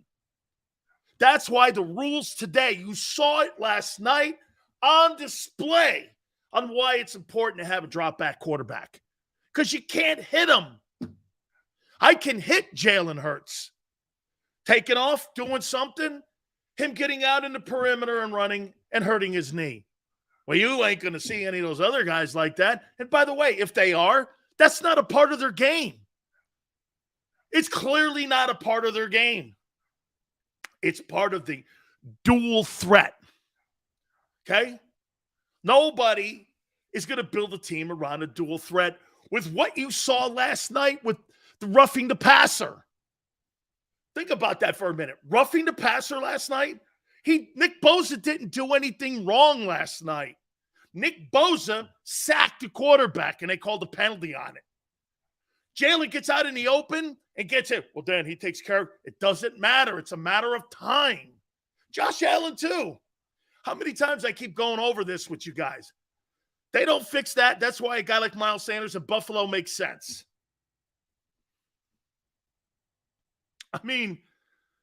Look at the rules that you saw last night on display. The rules show you why the league is still going. Do you know what they did last night to you guys? Sills, most players in the league aren't Nick Bosa. Okay, well, he's on the best defense in the NFL. He's more like Russell Wilson than Lamar Murray. But Brett, look at Russell Wilson today. In the offseason, they gave him $300 million because they thought he was Russell Wilson, and today he's a shot fighter. Come on, man. He's a shot fighter. He's a shot fighter. That is first thing I thought about last night when I saw Bosa. I was like this. If you're calling that roughing the passer, that's why it's even more essential you have a drop back guy and not a dual threat guy. Can you imagine that play could have really been an important part of the game in seeding if the 49ers had lost it because of that play. That play is exactly what the league wants. The league doesn't want dual threat. The league wants Mahomes, Allen, Herbert, and Burrow, not Jalen Hurts. It's why they don't promote you. By the way, the only reason this game is being looked at in any kind of light right now is because it's the Cowboys on Christmas Eve. If the Eagles were playing the Vikings, this would be another game on the schedule for Christmas Eve. It's the only reason. Hate keep doing this. Lamar Murray, hey, I'm not paying any one of the. By the way, I'm going to say it again to you about Lamar Jackson. Lamar Jackson's gamble has not panned out and played out and paid off. This is the third straight year he's been injured. I'm sorry. As great and as talented as he is, I'm not paying $250 million for a guy who can't finish the year. Why would you? Sills, he's very talented. Bro, Lamar Jackson can't finish a season. Right now, how about this? Don't you agree? Lamar Jackson not being on the field for the Ravens hurts their seeding and chances of making the postseason. Perfect example of a great quarterback in the wrong system. If you're talking about Herbert, absolutely. Absolutely. And by the way, if I'm Justin Herbert's agent, I want out of Los Angeles. Who am I next? Going to be the next Dan Fouts and the next Phillip Rivers? Eli Manning and his father, Archie Manning, were right not to have him when he first initially was drafted by the Chargers and the Spanos family. He was totally right not to want to play in San Diego. He won 2 Super Bowls in New York with Jerry Reese and Tom Coughlin. There was stability in the front office. If I'm Justin Herbert, get me out of the Spanos family. They fire a 14-2 Marty Schottenheimer. They had one of the best rosters in the early 2000s instead of the Patriots. There was an AFC Championship game that Phillip Rivers was playing on one leg, and he almost beat Brady. They had Vincent Jackson, and they had all them great players there. I mean, LaDainian Tomlinson. I mean, so many of those great players. Junior Seau, Rodney Harrison. And they couldn't do anything because ownership sucks. Dude, they had Drew Brees. Not only that, Fly, they had Drew Brees. And you know what their stupid ass did? Instead of putting Rivers in, they played Brees because they were trying to showcase him in a meaningless game against Kansas City. He blows his shoulder out, and guess what? They cut him. And the most prolific passer in the history of the NFL when he left the game was cut by the Chargers. You want to be involved in an organization like that? I don't. If I'm Justin Herbert, you put that dude Brandon Staley in there with me, get me out. Or hire me Sean Payton. Hire me Sean Payton. You had Lamar as the number 5 guy. You know, Bob, I did. And I thought about it after last night, watching the roughing the passer. And then when I heard he wasn't playing this weekend, I'm not paying Lamar Jackson $250 million. He can't finish the year. How many people here?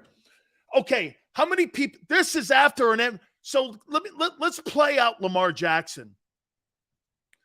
Watch this. He had a Jalen Hurts year. Do you not agree? Xander, everyone, watch this one. What was the Baltimore Ravens record in 2017? The Ravens were 14-2 his MVP season. He hasn't finished the season since. And you want to give him $250 million? Would you? Won the MVP. Won the MVP. Would you give him $250 million? Would you give right now Lamar Jackson, as talented as he is, a 25-year-old guy? Would you give him $250 million?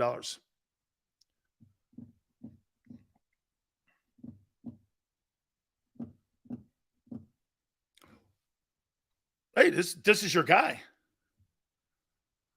Chargers had Parsons' name as Sean Merriman. They had Sean. He was a great player, Sean Merriman.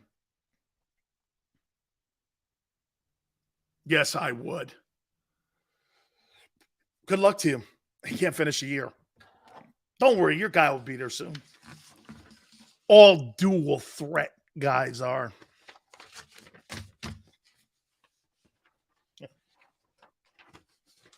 Dual threat.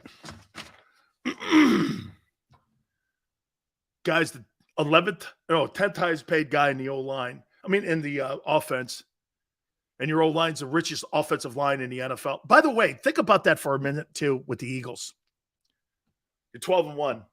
You have the most expensive O-line. You have one of the most expensive wide receivers. You use the first-round draft choice on the other wideout. You're paying a tight end $15 million.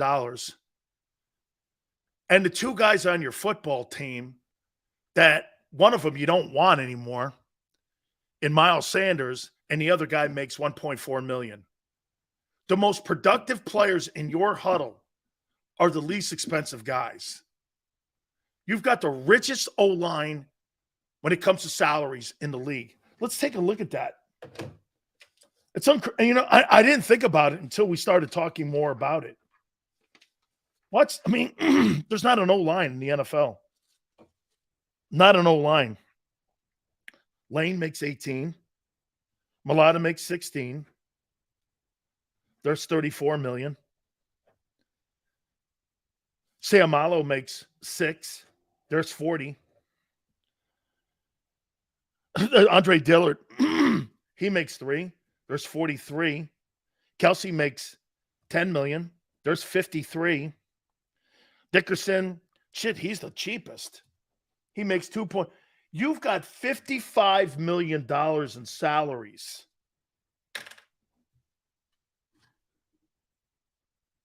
And you're 5 guy.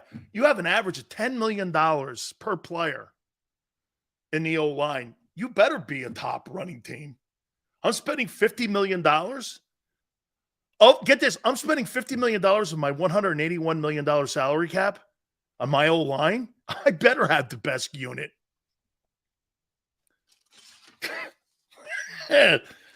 Shit. No wonder they were getting pissed off at your two. So watch this too. 14 million and the other guy makes 13. So here's what you got here. Get this. This is wonderful. 8, 9, 10, 11, 12. There's $82 million in your O-line and your 2 DTs. $82 million of your $181 million salary cap are in 2 guys on the defensive line and your 5 O-line. And you want to pay your guy $50 million. Where are you getting this money from? Where are you getting this money from? Where are you getting the money from? You got $82 million and 7 guys. And The cap last year was 181. It is going up 208. Where are you getting this dough from? Who goes? Mulata? Lane? Well, Kelsey comes off the books as he ain't coming back. The kid Jurgens. So you go down to town a little bit next year. Think about that for a minute, too. The quarterback of your old line's gone next year. No matter what. $10 million off the cap, but experience gone. Price of success. And Frank goes, what's the point? Dual threat. You better be right. That's the point, Frank. You better be right with Jalen. This is what Sims is saying. An importance of a quarterback who can win games from the pocket. I can't pay Hurts $50 million. Well, yes, dude, Clutch Sports is not going to walk into that building and go like this. Our guy will take less than Kyler Murray. That ain't going to work. Especially if they do end up 16-1. Get paid on that regular season, baby. Better be right. You were wrong on Wentz. Better be right this time. But then again, Howie likes to light the team on fire. It's all good. Hurts $38 million. So you're going to pay Jalen Hurts less than what according to the NFL Players Association, you're going to pay Jalen Hurts less than what the franchise tag is. Franchise tag is $39.2 next year. You're going to pay him $38? Yeah. Look at Anthony asking a brilliant question. What's your suggestion?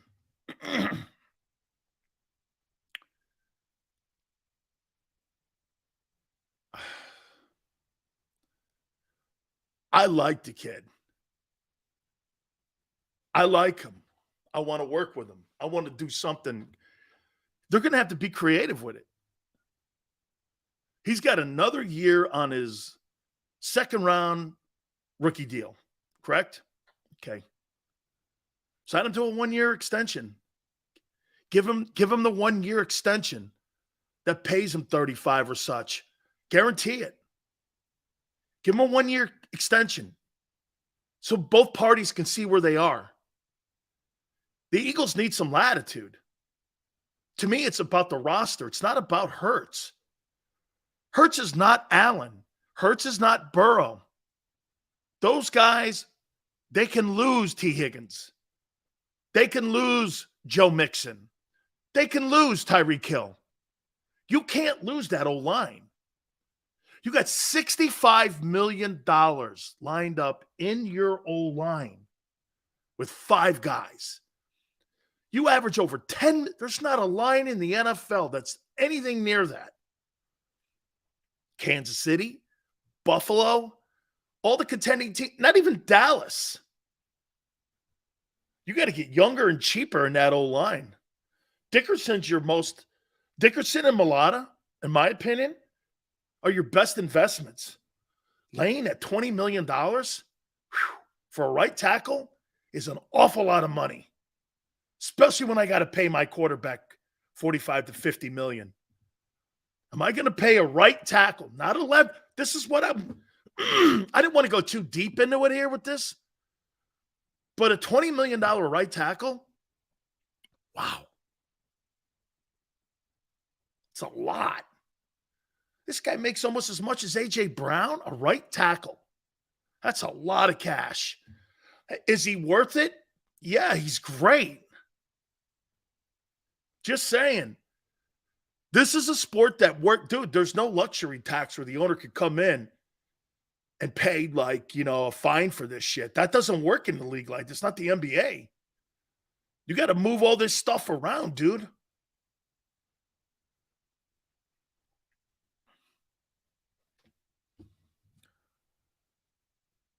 Dre goes, Dan, I agree, which is why Hurts needs to understand his market. Listen, Dre, I think he's going to work with them.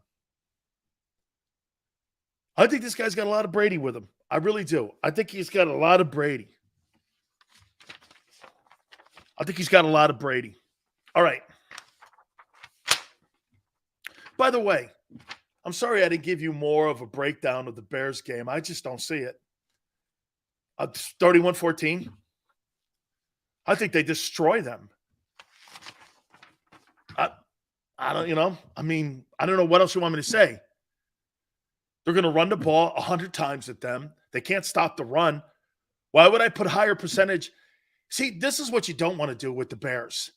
Don't make it a game. You know how you make it a game? Throw the ball. Well, let's get Smitty his numbers. Man, screw that shit.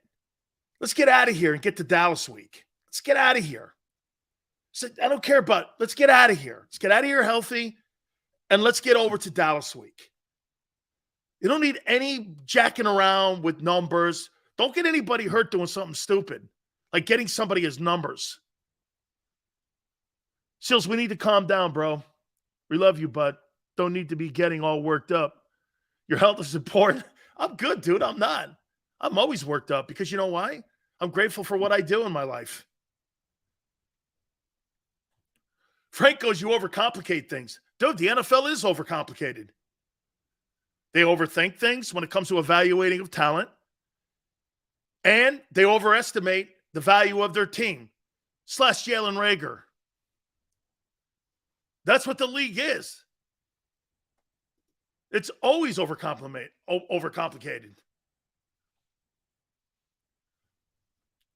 Gotcha, Xander. I got 5 guys for you. Fields proved he was the better pick. Then who? Fields? He sucks as a passing quarterback. Now, he has no help around him. Unlike Jalen, he has no help. 0 help. Except for the running game. They figured it out. They could do one thing effectively, and that was run, which is smart by Eberflus, the new head coach. Break down the Commanders game. You mean the one that the Commanders beat them?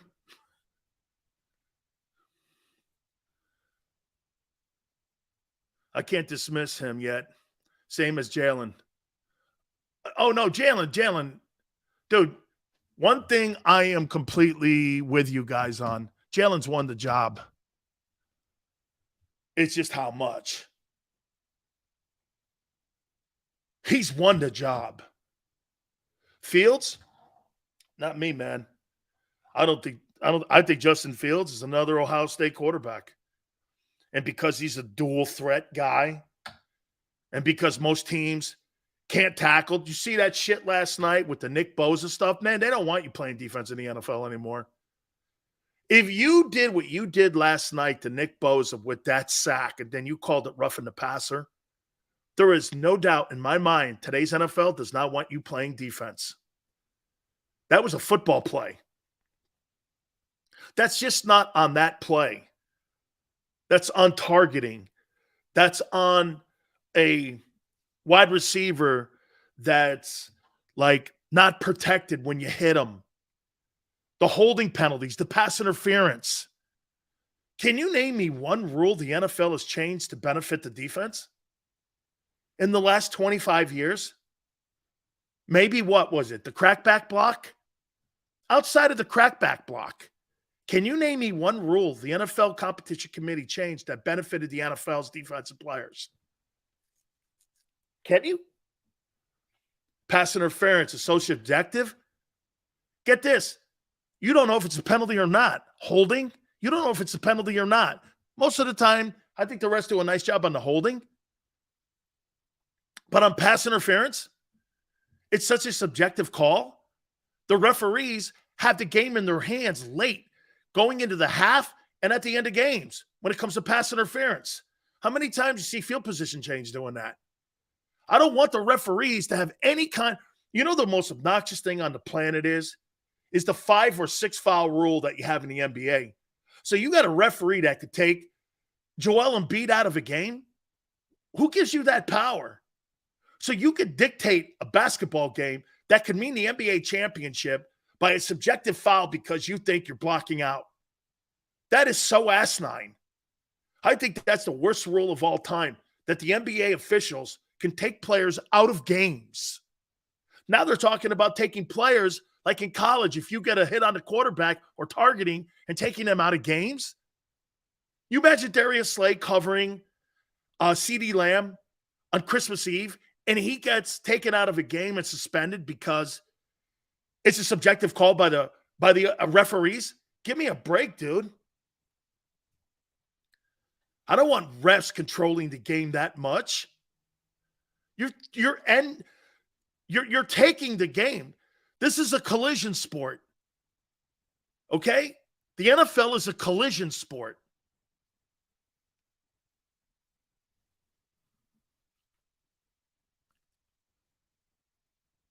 Dre, what's the catch? Maybe help the defense? The NFL does not want to help the defense. That's not what they're doing. These rule changes, man, that's why, again, when you talk about dual threat quarterbacks, it doesn't favor you. It's why the passing historical numbers in Eagle history have sucked. Guys, why do you think since 2000 you guys have dominated the NFC East? It's because of your passing or your running attack and your defense. The Eagles have not been really an offensive juggernaut. Top 3 players in 22 years in Philly. And by the way, not one-year wonders like T.O.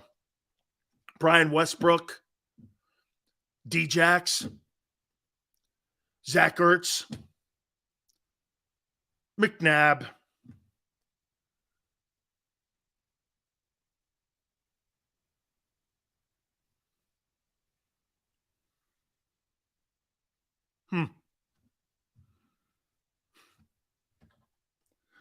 Shady McCoy. Sproles.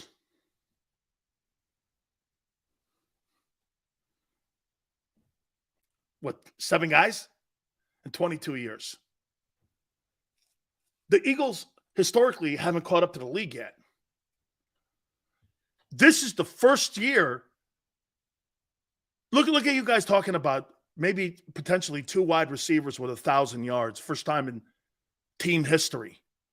You haven't had a wideout with 1,000 yards since 17. This is the first back to have 1,000 yards, and I can't remember when. Since Shady? Alshon Jeffries. Good night. You can keep his ass too. Macklin was a good player. Macklin was a good player. Did you hear me? Really great player? Absolutely not. Right? Dan, do you agree that you should be able to challenge one bad call per game, throw out the blue flag? I like that. I think you should be able to challenge those referees' subjective calls. Yes. Think about that. 85, there's pass interference is subjective. When you have a holding call, you see a guy taking a guy's jersey off, right? Pass interference is so subjective. It's like penalty kicks in soccer. I hate to bring that up, but that's not. Or like the penalty shot in the hockey. The penalty shot has nothing to do with hockey. Who has the best scores on the team? Well, I'd lose because if I'm New Jersey, I traditionally don't have great scores. Todd Pinkston, again, another guy. Right? Todd Pinkston. Jeremy Macklin. And who are some of these other guys? Dude, those guys are dudes. I'm talking about great players like Brian Westbrook, Shady McCoy, guys like that, Zach Ertz. Those are great players. He's Jeremy D-Jax. Jeremy Macklin, Todd Pinkston. Okay. Todd Pinkston. Fred Barnett. Irving Fryer didn't play in the last 22 years, dude. Irving Fryer. Now look, you're trying to reach back into the 80s and 90s. Keith Byers didn't play in the 2000s. Harold Carmichael played in the 70s and 80s. I'm going to play the game with you here. Okay? Since 2000, Mike Quick, 70s, 80s. Well, you got a great history in the 70s and 80s with wideouts.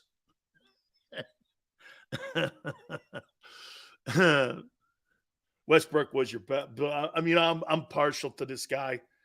I think Brian Westbrook was just spectacular. Reggie Downtown Brown. Oh, wow. These are Jason Avant, another dude. Chad Lewis was good. Chad was good, man. Chad was a good football player. Deuce Staley. Okay.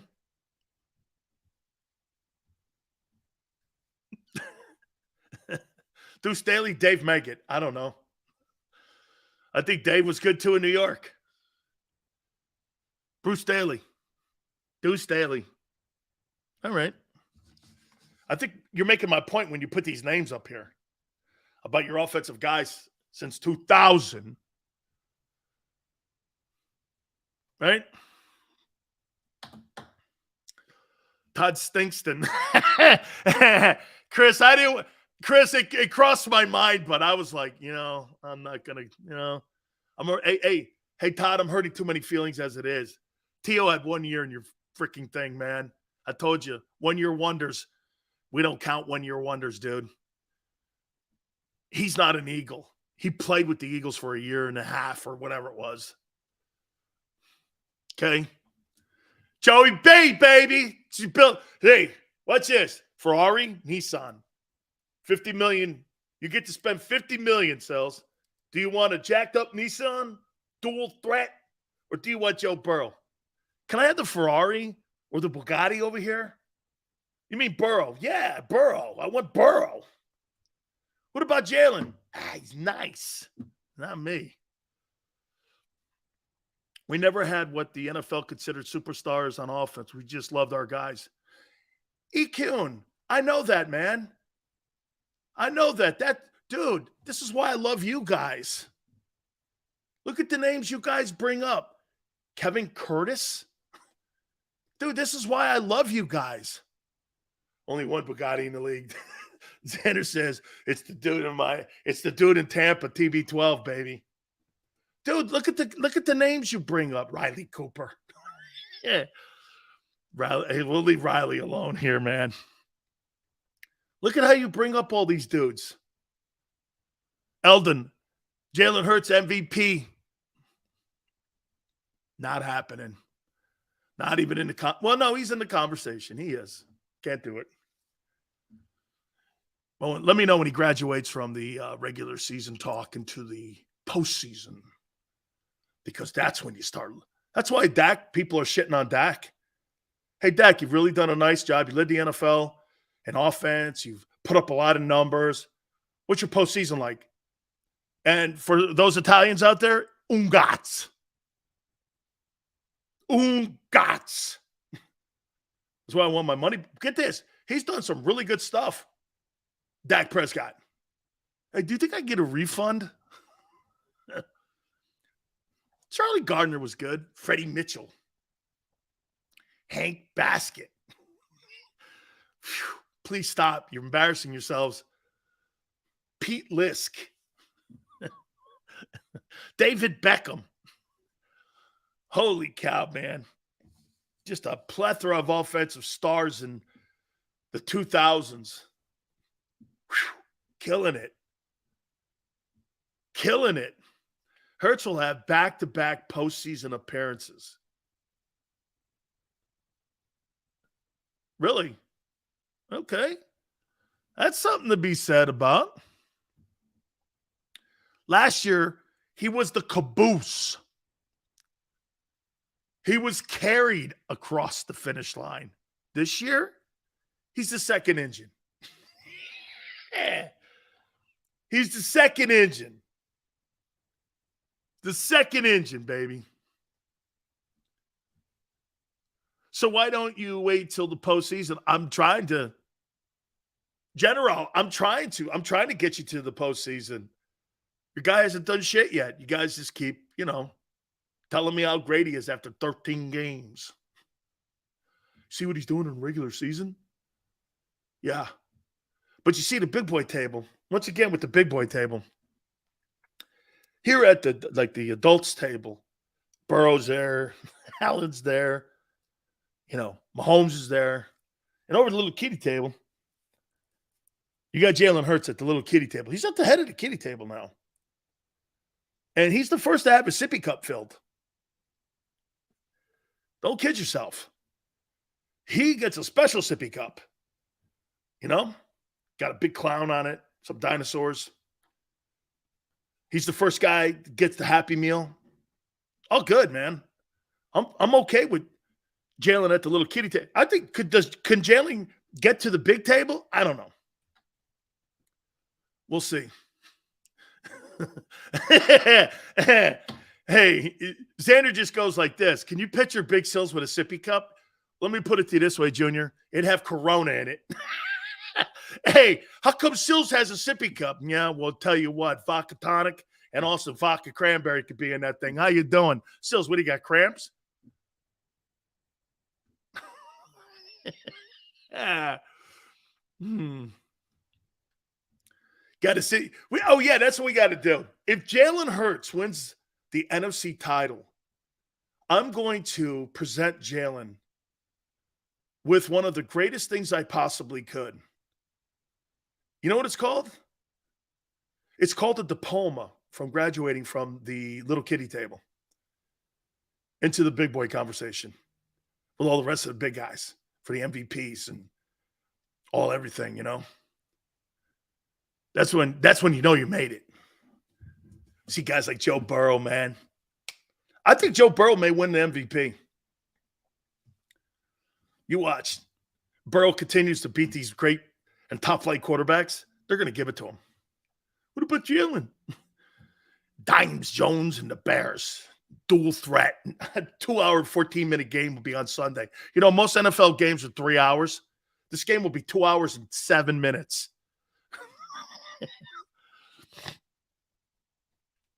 You voting Burrow? No, Marcos.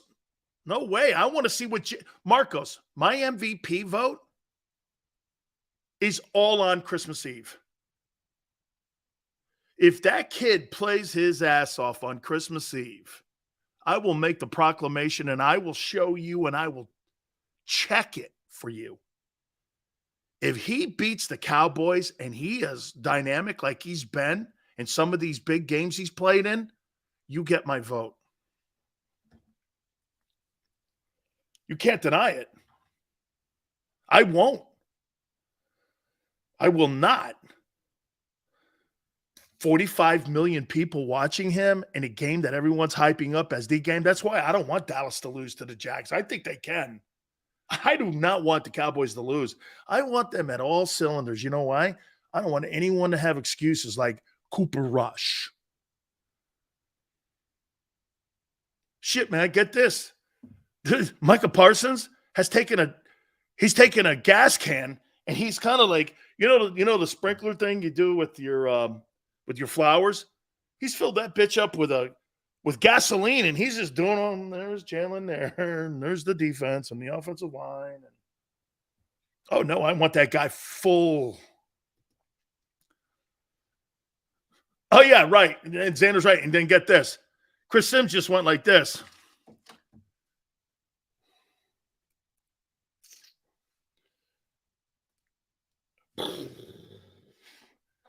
Jalen Hurts is a tomato. He's a tomato. Gardner Minshew is just as good. I didn't say that. Absolutely would I not. Holy cow, I got to take a timeout. My predictions for Week 15 of the NFL, Dave Wannstedt, part of the broadcast team for the Bears, will be at the bottom of the hour. Also, former head coach of the Bears. Hit the like button. Keep it here on the National Football Show. Postgame show with Seth Joyner, I knew that they had a running game. Derek Gunn, He has put in the effort. Devin Caney, Had we not won the Super Bowl, what would we be saying? and Mike Missinelli. Well, you know who Philly is. Postgame, now streaming on the 6ABC family of apps.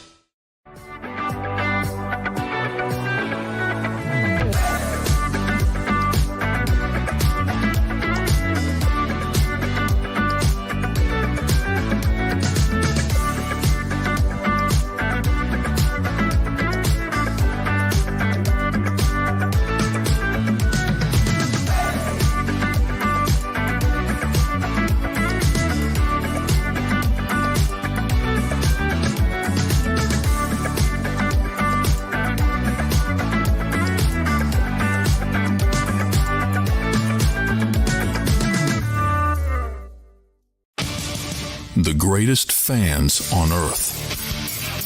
It's a bold statement, but would you expect anything less from Philadelphia? 58 years of heartache creates a toughness, a grit, a resolve not found in most. Sure, our prayers were answered, but now that we've had a taste, we're looking for more. Pondley Hockey, official partner of the Philadelphia Eagles.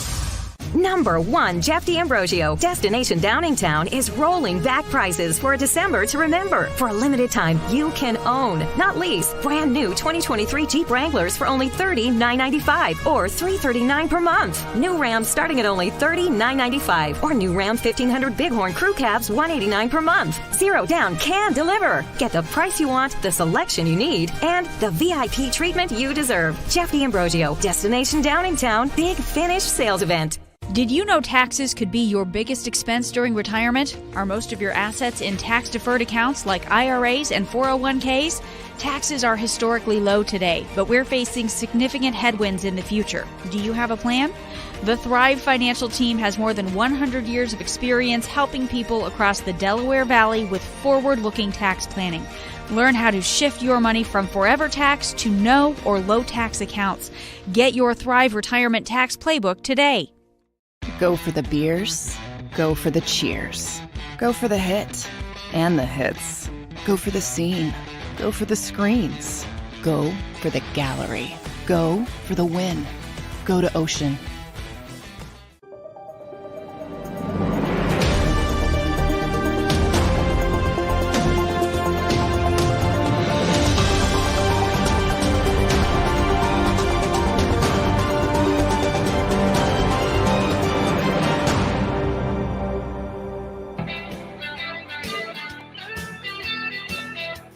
Football Friday, Big Sills, how you doing? Welcome aboard here.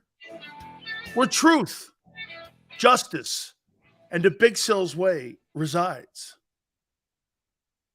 I know, man. Hey, look, I'm very sorry sometimes to have to lay things out to you like this. But haven't I been kind of echoing the stuff that Chris Sims has been saying all year and how people look at Jalen Hurts? And don't get mad at me for that. I've been trying to sit here and tell you, it's not just about the numbers.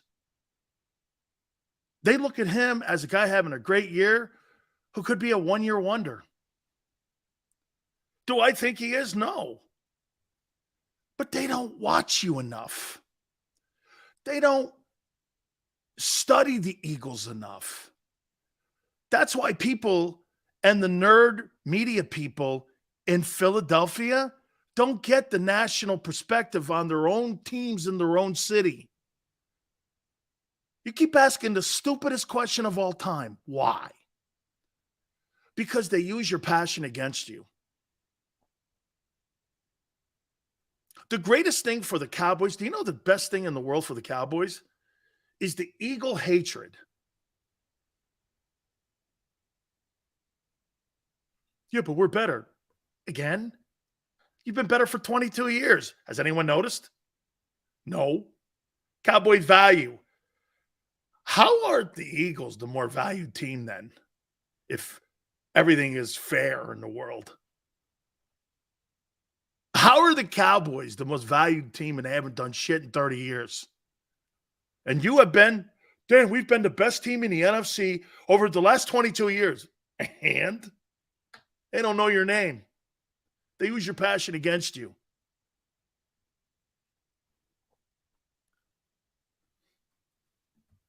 That's why when you hear a guy like Chris Sims going like this, what is he talking about? You don't want your team. Troy Aikman doesn't. Tony Romo doesn't. And all the Cowboys have to do is beat a shitty Texans team. Oh, my God, they're back in the saddle again. The Eagles have been doing that for 13 weeks. Have I not? But Dan, that shouldn't be the criteria for winning the MVP. Really? Really? Well, hey, you know what? I got a fairy tale I'd like to tell you, too. You know, one day when you sit on Santa's lap, you might get a sled. Yeah.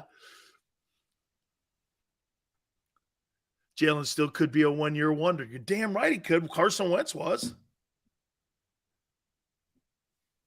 Why wouldn't you apply that to him? You were sold then. Well, I know now. Well, guess what? You gave him $32 million per year. By the way, you just didn't give Carson Wentz a deal. You gave Carson Wentz the richest deal at the time. Are you going to give Jalen Hurts the richest deal in the NFL when his contract talks start? You gave Carson Wentz the richest contract at the time in the NFL. Are you going to give Jalen Hurts the richest deal in the league this time? Are you that sold? Are you that sold this time? I never thought about that, right, Xander? You gave Carson Wentz the richest deal in the National Football League. Highest paid guy. Golf got the deal too. Are you that sure this time that you're going to give him a better contract than Deshaun Watson? Well, I don't know. Carson didn't have a desire to be better. It's got nothing to do with what they did. 2-5, they found that out after the fact. What? You mean they paid him first, and then they found out he was a loser? Pretty savvy. I found out he was a loser after I paid him. And then I drafted another quarterback. Sounds like you had a lot of conviction after you gave him the money. What a dumbass move. You jumped the gun. You jumped the hurdle. You didn't let the race finish. That's all I've been trying to tell you since day one and game one. Easy. Pump the brakes. Let's see how this is. Let's go look into the postseason is where it's all going to come down. Christmas Eve, all that. Has he put himself in a position? Can I tell you, and I'm going to say this to you, the only thing that Jalen Hurts has done this year is put himself in a conversation for that kind of talk. That's it. He's in the position because he hasn't won anything yet. He gets to the playoffs for a second year in a row. That matters. He wins a playoff game. That surely matters. He gets to the NFC title game. Now we're in a hold, and something goes like this. Sills, flip-flopping. No, his play is dictating that. I'm not going to deny it. He has put himself. Remember at the beginning of the year, what was the big obstacle at the beginning of the year? Is he the guy? Well, now he's proven he can be the guy. Now you've got to figure out what to do with the guy. Look, he goes on flip-flopping. Jalen's play has made it so, ass bag. If Jalen Hurts had stayed the same from the beginning of the year, I'd be sitting here going like this. I told you so. I'm telling you right now, he's now put himself, because of his play, in the position to change the narrative. Good for him. Congratulations. I don't do that kind of stuff. I don't. Dave wants that bottom of the hour. I told you this. If Jalen Hurts gets to the Super Bowl,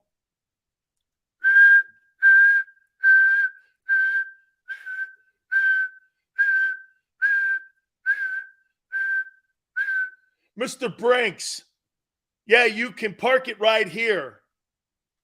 Yeah, the guys at Clutch Sports will take the bags of money in, and we'll get the money counters going.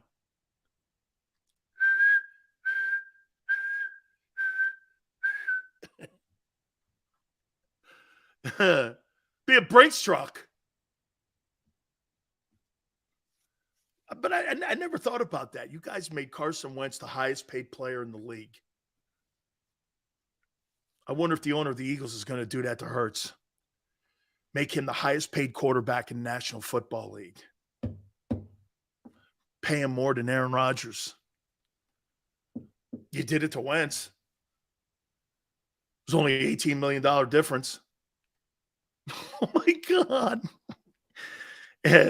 Good guys are telling me offer him 38. Oh, you're going to offer him $6 million less than what Wentz was offered 4 years ago. It'll go well with Clutch. Right? Well, Xander goes, who told you $50 million? Well, I'm just going by what you did with Wentz. You made him the highest paid player, and the highest paid player makes $50 million, Aaron Rodgers. That's all I'm saying. Whoa, wait. Whoa. $50 million. Well, your top O-line man will be bye-bye. Send Hurts to the Bay. I don't know. I ain't getting rid of the kid. How he made Lane. Oh, right. He's not the highest paid tackle. The highest paid tackles in San Francisco. He makes $25 million. He's not the highest paid tackle. He's not. Hurts deserves the bank. He does? What's he done? Shit, at least Wentz help get you to a Super Bowl. That's why, get this, don't want Jalen to do the same thing Wentz did to earn his money at least? Wentz may have hurt that year in 17, but he was still an integral part of that team winning a Super Bowl. Was it 12, 13 games he played that year? He still was an integral part of it. At least he helped. You're talking about paying a guy who hasn't done shit. Well, still, he's helping now. I get it. The story's yet to be written. Story's yet to be written. He gave us 12-1, which means nothing. You don't get ribbons for that, dude. Nobody cares about that. Except people in Philly, 12-1. You know what it equates to? 10-3. You know why? It's the same thing the Bills are going to do with their get home field advantage and hopefully have the playoffs run through Buffalo. Look at that jackass. Wentz had nothing to do with the Super Bowl. You might want to go back and look at that again. Of course he did. 12 wins in the NFL is nothing. Why don't you ask the 13-win Packers last year or the 12-win Cowboys? Why don't you ask them what that means? Or the 14-2 Ravens? Why don't you ask them what that meant? That meant number 2 to them. Why don't you ask the 16-0 Patriots what that got them? Yeah, but they're 12-1. Patriots are 16-0. Brady hates that year in his life. He hates that year. I was 16-0. Still wasn't the highest paid player in the league. Coach Wannstedt will join us in a couple minutes. 85, Dan, if Hurts wins a playoff game and the MVP, he should get 4 years, 37-40. That's a little low if he does all that.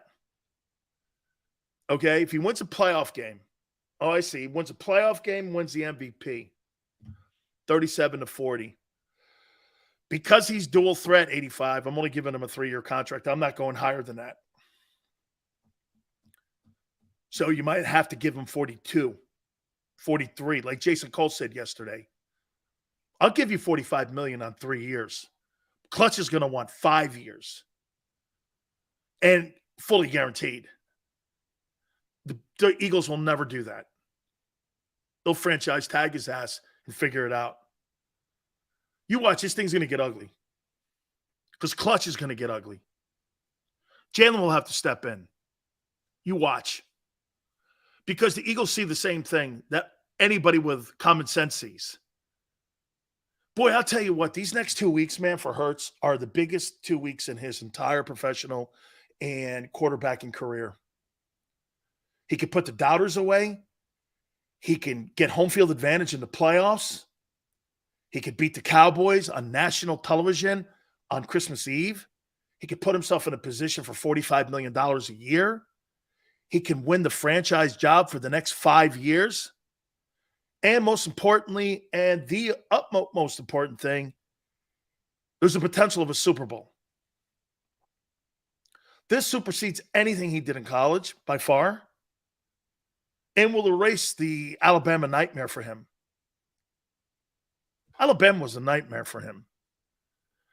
National television, he's yanked. Can you imagine doing this? Yanking Jalen Hurts out of a game for poor play today. They yanked him in front of 50 million people and took the job away and gave it to Tua. We're going with the rookie. Remember at halftime? Then Joe Burrow embarrassed him in the semifinal game when he was at Oklahoma. Burrow put up 7 touchdowns and like 900 yards. Jalen, these next 2 weeks, erase all that shit. That's all 12-1 is done. In my eyes, in most people's eyes. Parsons, Sims, national media, everyone. Seals, you see the new Avatar movie this weekend? Steven, I'll have to check it out because I like that movie. What do you think about 3 years, 150 fully guaranteed? Mr. Credit, I like that. And I think you could sell that to Clutch. But I want the premise of understanding it's an extension, which means I get 1 more year. Now, but here's the thing. You'd have to pay him $150 this offseason. I think it's in 4 payments. I think that's how they're doing Deshaun Watson's deal. I think there's 4 payments. 5 draft picks. Greg, thank you very much. Thank you, Greg. Thank you. Thank you for putting me back on the rails here. So he's a $50 million man then? I don't think so. But they got to do something with the kid. By the way, I don't want him to walk out the building, but they're going to have to do something. You're missing it. I would never have Jalen Hurts as my starting quarterback on my football team because I don't want dual threat. End of story. But you got the guy. This is what we're talking about. He's your dude. If I'm the Eagles, that's what I would do. If you're so sold on him, go at it. Figure out how to make it happen. That's not my style of football player. My style of football player is winning from the pocket like every other quarterback has for 100 years. And still doing it. Here are the top 5 guys. Dual threats, new age. Wake me up when that happens. Here are the 5 guys that I'd like to see the Eagles look at. Either with the 5th pick or with all of your egos, the 32nd pick in the draft. Myles Murphy, edge rusher, 6'5", 275, Clemson. This is going to be more towards the 5th pick, I think, somewhere in there. I don't see Will Anderson. I think Will Anderson's going to the Bears. I'm going to ask Dave Wannstedt that question here in a minute. Like the kid. And he's a productive football player. Number 2, Kaylee Ringo, Georgia, DB, 6'2", 210. Sorry, man. I'm not paying Bradbury $18 million. No way. And I got to let CJ roll too. So I'm going to draft a corner. You know why? I could pay him on a rookie contract. You're telling me I get a top-flight kid and this kid Ringo from Georgia? I only have to pay him $5 million versus $18 million? No way. I'll take this chance here with this kid Ringo. I'm not doing it, man. And that kid can play. They got a bunch of studs on that Georgia team again. Okay? CJ's young. He only makes $836,000 too. Got a feeling he's coming back. But here's the thing. Xander goes like this. I think CJ's coming back. Well, the market value is $19 million for a corner. And this guy was leading the league in interceptions. Now, safety is lower, and I think the Eagles will try to go down that route that he was a safety, which is lower. It's 13. He makes $836,000, Xander. How he comes in at $10 million, he'll pass on that. Somebody in the open market will pay him $14. All I have to do is do this. I could play safety and corner for you, and I was leading the NFL when I got hurt in interceptions. You think Howie's going to pay $15 million for him and then turn around and let Bradbury get $18 million? That's not working. That's financially not working. So that's why I say you get a cornerback. If you don't have your edge rusher, you get a cornerback there because that alleviates the most important thing that's happened here. Okay, so Xander goes like this, but why let it go? Money. You're paying Slay 18. You want to pay Bradbury, let's just say $19 million. That's the top end for like franchise tag. Let's go 16. That's $34 million. So Xander, you want to turn around and give CJ another 14? That's $30 million in your secondary. And you got $65 million tied up in your O-line already. You got $65 million in your O-line. Now you're going to lose Kelsey's 10. And Juergens is on a rookie deal. I think Juergens was a second rounder. So he's going to be about $1.3 million. So you get big relief there. Howie's going to move the money around. I think you bring Hargrave back, and I think you cut Fletcher loose. And Xander's saying, let Bradbury go. He's going to command. Dude, CJ or Bradbury are going to command money. Now, here's the thing. Bradbury's 30. CJ Gardner Johnson is 26 years old. I don't know, man, if I want to let that guy roll out the building. That young, only making $836,000. Okay? That's a lot, man. That's why I'm saying you might want to go corner here. He's 24. Getting too close to Christmas to swear, so Aunt Betty, I got it. Just saying, man, 24, and he makes $836, and he was leading the NFL in interceptions, and he showed he had a dual threat of playing safety and corner. Shit, man, that guy's a value.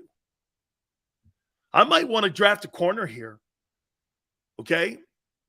With that 5th pick, I might want to take a corner. That kid from Georgia, man. Or Christian Gonzalez from Oregon. 6'2", 200 pounds. He's a big corner, and he runs a 4.3. The kid Ringo. I got corners and edge rushers. Just so you know, I got Miles Murphy, Keely Ringo from Georgia, Christian Gonzalez, cornerback, Oregon. I've got Tyree Wilson, edge rusher, 6'6", 275, Texas Tech. If you watch this kid play, he is a terror show. I know, Fly, Pac-12 guys, I'm a suspect of them too. I do think Kayvon Thibodeau looks like a guy, though. And Penei Sewell has looked wet. Penei Sewell has really been a factor on that Lions line. a lot of the Oregon guys, Justin Herbert, I'm okay with Oregon because Oregon does put out guys. You know what I'm saying? Oregon puts out all pro dudes. There's guys that have been factors. And this guy, Brian Branch, cornerback, no question about it. I think you go, if you're Howie, you've got 17 free agents at the end of the year. Remember that. 17 free agents. You're talking about paying a quarterback $50 million. You got $75 million tied up in your O-line. You got a $25 million wide receiver. You want to pay a guy $50 million? Dude, one thing that, and before I bring my friend and one of my mentors in life, Dave Wannstedt, on with us, that's the one thing that Coach Johnson struggled with when he was with the Dolphins. See, when he was in Dallas, those guys didn't have a salary cap. They could stockpile guys. And they had control of all them contracts. You know that Herschel Walker deal? Do you know that one of those players ever played a down in Dallas? Jimmy and Dave and Butch, they wanted the picks. They didn't want the players. They wanted the picks. Because those, and Dave will tell you, that Dallas Cowboy team, when they started winning Super Bowls, was the youngest team in the league. And they were the cheapest. They didn't have gigantic salaries. Shit, they told Dave, and Butch told me this a couple days ago. Jimmy goes, we're going to make $200,000 for you guys, and you guys are going to have to prove that we're going to win. Let's bring in Coach Wannstedt, who's now on the broadcast team for the Bears. Am I right when I say that I'm building a team with the hidden secret to that Cowboy dynasty, Coach, was that you guys were cheap, young, and good. I mean, well, I don't think we were cheap as much, Danny. We were the lowest paid coaching staff in the NFL. I mean, I was the defensive coordinator at the end, assistant head coach of the Dallas Cowboys, and I think I was making $115,000. That's insane. And had to be the lowest DC for a guy that was in Super Bowl contention in the league. Well, and the reason was, and Jimmy talked to us about it, and Jimmy wasn't making that much money. When Jimmy took that job at Dallas, Jerry says, I can pay you $1 more and you're making it Miami. And Jimmy said, I mean, the reason was Jerry truly, give Jerry Jones some credit, Dan. He invested everything he had. He did. And he cashed out all his accounts, everything he had, and put every dime into the Dallas Cowboys when he purchased them. And there just wasn't, at that point, in the growth process, there just wasn't money to go around. And it was just kind of a fact, and we all knew it. But, sometimes the quality of life, and I see all these college players transferring around, and it's always the grass is greener, and it's going to be a better, sometimes your quality of life, where you're at, how people treat you, where you're living, all those intangible things, those things are, you put a price tag on them. To some people, they might be worth $1 million. To the next guy, it might be worth 100. So everybody's different that way. And our quality of life at Dallas was such, coaching, living, families, kids, that was valuable to us. Coach, do you agree, though, that was part, before we get into Bears and Eagles here, do you agree, Coach, that was one of the struggles that Jimmy had because of what Shula had done? And no shade on Don, but, I mean, the team with all those contracts, the tight end Green was a terrible deal. There were so many bad contracts that Jimmy had to dig the team out from, plus the inability to move Marino to Pittsburgh. There was talk of that. Hell, you guys were even talking potentially of having Aikman play quarterback again for you guys in Miami, which is not something that a lot of people know. You guys just didn't really have the latitude, it seemed, when you were in Miami to do the things that you guys did in Dallas. No, is that fair? Not at all. I mean, because we were more of I don't want to say a veteran team, but there was probably more of a veteran team at Miami, no question. And then you got to the point where a lot of those veterans that were really good players, the Tim Bowens of the world and so forth, Sam Madison's, their contracts are up, and you didn't want to let those guys go. So It was a completely different situation, and Dan Marino wasn't going to go anywhere.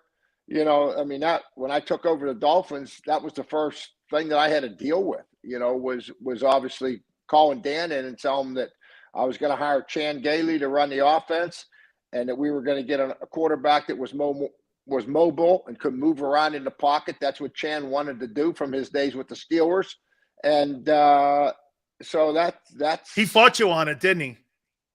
Who's that, Danny? No, well, Danny. And look, I know he's a Pitt guy, but I mean, he fought you guys, man, because from what I remember from that conversation, and I talked to Coach about it, he goes, "Yeah, we're gonna be more of a balanced offense." And I heard he had a cow over that shit. He goes, "I thought we were pretty good anyway." But I mean, outside of Abdul-Jabbar, Coach, they didn't have a 1,000-yard rusher in the building the whole time Marino was there. Yeah, you know, the philosophy had changed over the years. There's no question.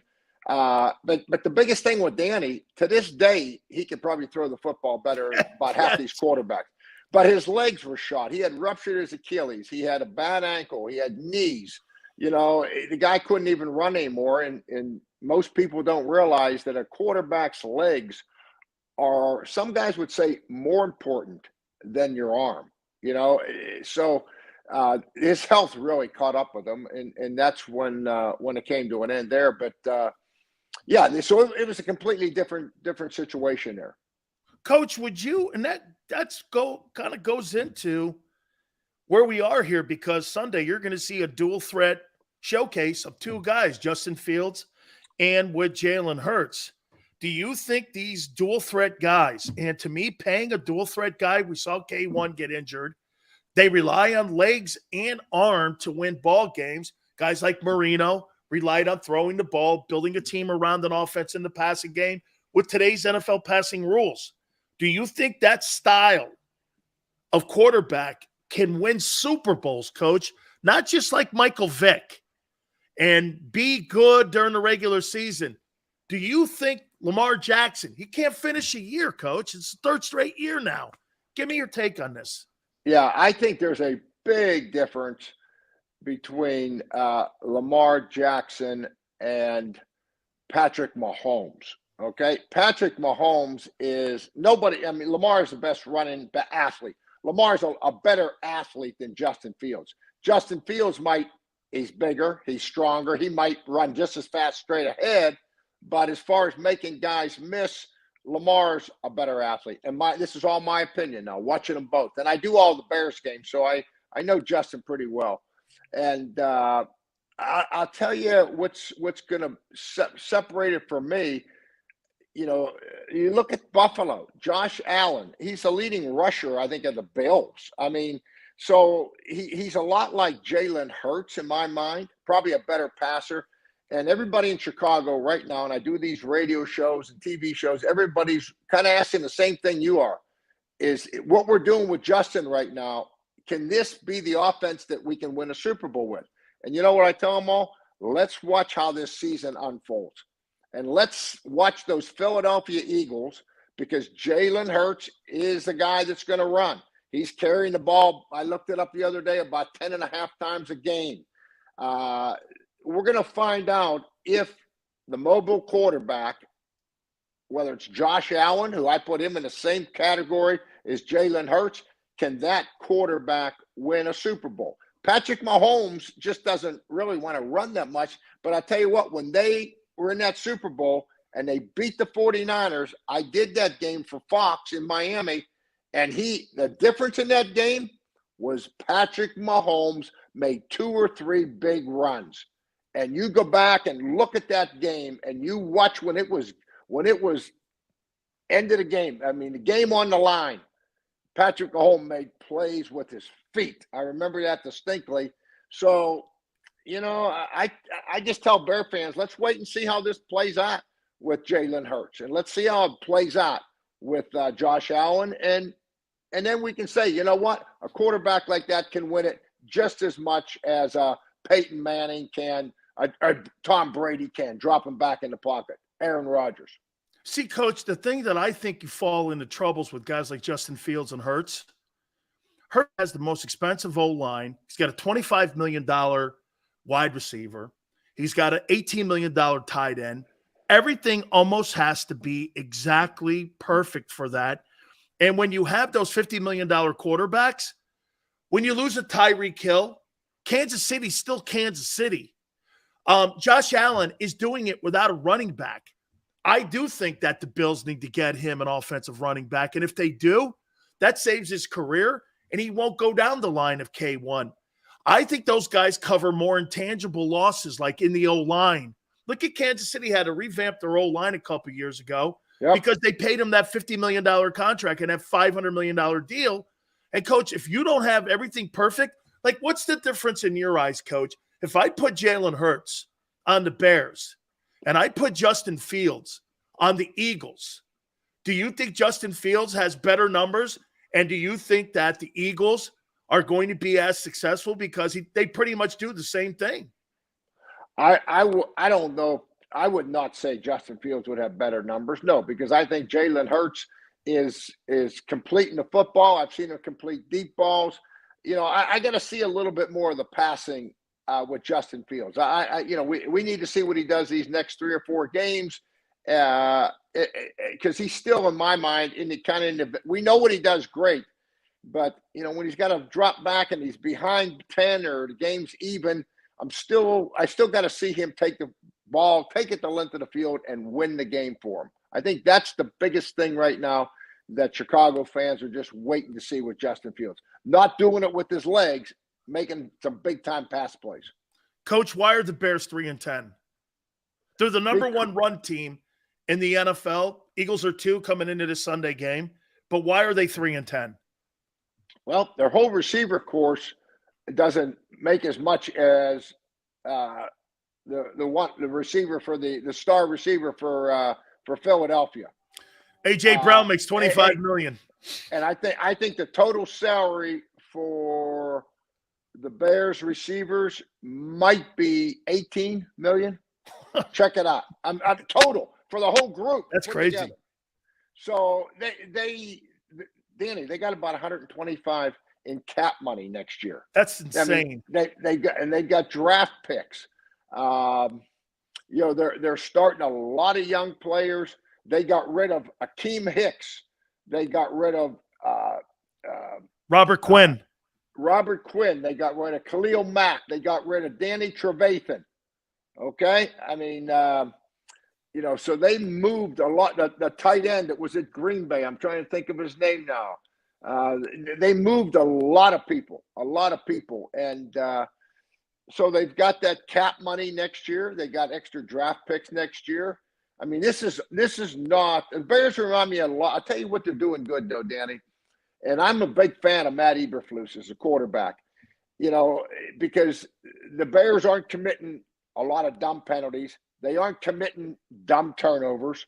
They're giving phenomenal effort. And I always judge a team, particularly a defense. When I was a head coach, if guys are running wide open, I'm calling my defensive coordinator and I'm saying, listen, either the players don't understand this defense, okay, or the defense stinks because they're catching 40-yard touchdown passes with nobody around them. If they're catching 40-yard touchdown passes and their guy is out jumping our guy, Danny, now I got to go get better players. And that's kind of where the Bears are at. I mean, the Bears can't get a sack. They've had 1 sack, I think, in the last 7 weeks, okay, wow, with their front guys. And they're trying their tails off. They're giving phenomenal effort.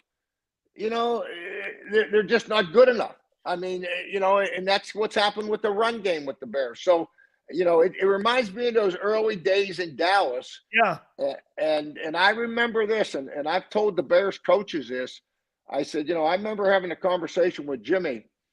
We were like 0-4, 0-5, and I remember saying, everybody's running this 3-4, and they're running this Eagle defense. We're running this. Everybody labeled us as the college 4-3. I said, man, I don't know, Jimmy. You watch this film, and not many people are doing what we're doing. He says, Dave, we know what we're doing better than they do. It's been successful for us at Miami. Everywhere we've been the best around with this defense. I'm going to go get us better players. Keep coaching what you're coaching. 3 years later, we win the Super Bowl. We don't have a Pro Bowl player active on the roster, and we're the number 1 defense in the National Football League. Dave, so it's really more, in your opinion, about keeping with the integrity of what you guys in your plan of what you're doing and sticking to it. Hey, modifying it is one thing. You know, obviously you want to modify things, but when it comes to something that you know that is successful, is that maybe as a coach and coach, more importantly, coach had a lot of autonomy in Dallas to do that with you guys. I don't know if the Bears as an organization give their head coaches that autonomy or maybe the time to keep that plan going because, hey, coach, look at Tony Dungy. Started out 0-8. You guys were like 1-13. I mean, that takes a lot of onions and a lot of cannolis to sit there and hang in there with something like that. Yep. You think that's been a problem with the Bears where, you know, hanging in there and holding tight to a plan and sticking to it? Because that seems to be the remedy on how you guys were successful. Yeah, I think to some degree, but no, the Bears ownership, they're generally, McCaskies are generally patient. What's happened is I think you got to look at each situation, the last 2 or 3 hires at least. And, you know, it just seemed that Matt Nagy, you know, was kind of an offensive-minded guy, and we had a lot of penalties. We couldn't run the ball. There was games we had more penalties than we did rushing yards. I mean, so, you know, Chicago's a tough town. They want to see you run the ball and play defense, and this is not a city. It's a lot like Philly where, you know, if the Bears win a game 13-10, people are happy as can be. That ain't happening in Miami. That ain't happening in San Diego. So they just got to stay with the plan, and I think next year you're going to see some significant improvement with this team. I really do. Couple last questions for you, Coach. What are you expecting on Sunday? I mean, I told everybody, get ready. This is going to be like Bowling Green versus like Toledo, where you're going to see about 100 runs and 10 passes. I hear it's going to be windy in Chicago too. I mean, go figure, right? December, windy and cold. Are we going to see a lot of that? Because here's one thing about the Eagles, and they surrender this, Coach. According to Pro Football Focus, they're the worst tackling team in the league. And if you don't have lane integrity on this kid, and plus with the running game, I mean, the Bears are number 1 in the NFL. I'm not saying the Bears win this game, put up enough points, but you can make it interesting. And what the Bears have to do is make it a fourth quarter game. Am I right? Absolutely. If they can get it to the fourth quarter, they have a chance. I'll tell you, it's going to be a high of 20 on Sunday. So you're right. It's going to be cold, real cold, down there on the lakefront. And I tell you what, when I look at the Eagles close, you know, they're a top 2 or 3 team on offense, top 2 or 3 team on defense. People say, is their defensive line good enough to rush the passer? Daniel Jones from the Giants is a good athlete. They sacked him 7 times last week. But the one thing that really impresses me with the Eagles, they are number 1 in the NFL in turnover margin. And I'll tell you what, it is damn tough. If I'm the head coach of the Bears today, I know what we're in for on offense with the Eagles. I know what we're in for with their defense. But now they're a team that does not give you the football. And boy, so they're, you know, that makes it tough. That makes it real tough. And that's why the Eagles, in my opinion, are the best team in playing the best football right now. Not only offense, defense, Danny, but they don't give you the ball. And they make teams earn everything. And that's tough to do in this league. Finally, Coach, if you were preparing and looking at Eagles and 49ers, what team would concern you the most as you make it towards the playoffs? I'll tell you what, I watched that 49er team, and Coach, they beat up the Tua and the Dolphins. They beat up the Bucks. They beat a Seattle team, and all 3 of those teams have something in common. They're in the playoff hunt right now, whereas the Eagles have beaten the Giants. I don't think the Giants are a playoff team. I think they're coming back to earth now. They're playing some lesser teams. You're playing a 3-win Chicago team here. I don't know, man. That 49er team, they're very talented. I like the 49ers a lot, but I like the Eagles more. I think the Eagles are the most complete team in the National Football League. You know, a lot of these teams, you look at them and you say, wow, you know, their offense is really good or their defense is really good. You know, take a look close at the Eagles, man. There's not many holes in this thing. And I think that Jalen Hurts, and 3 years ago I was doing a Fox show and I said, I don't think he'll finish the year. I think Gardner Minshew will end up being the starter. But I'll tell you what, everybody that I've talked to at Alabama, Oklahoma, they say that this kid's got the winning intangibles that come from the good Lord. You know what I mean? You don't coach that into the kid. He has it. He has it. And he's been there and he's done it. You know, that's something that the 49ers don't have. You know, I mean, Purdy might be a Hall of Famer. I don't know. But he's got a long way to go, in my opinion, before you start talking about him and Jalen Hurts.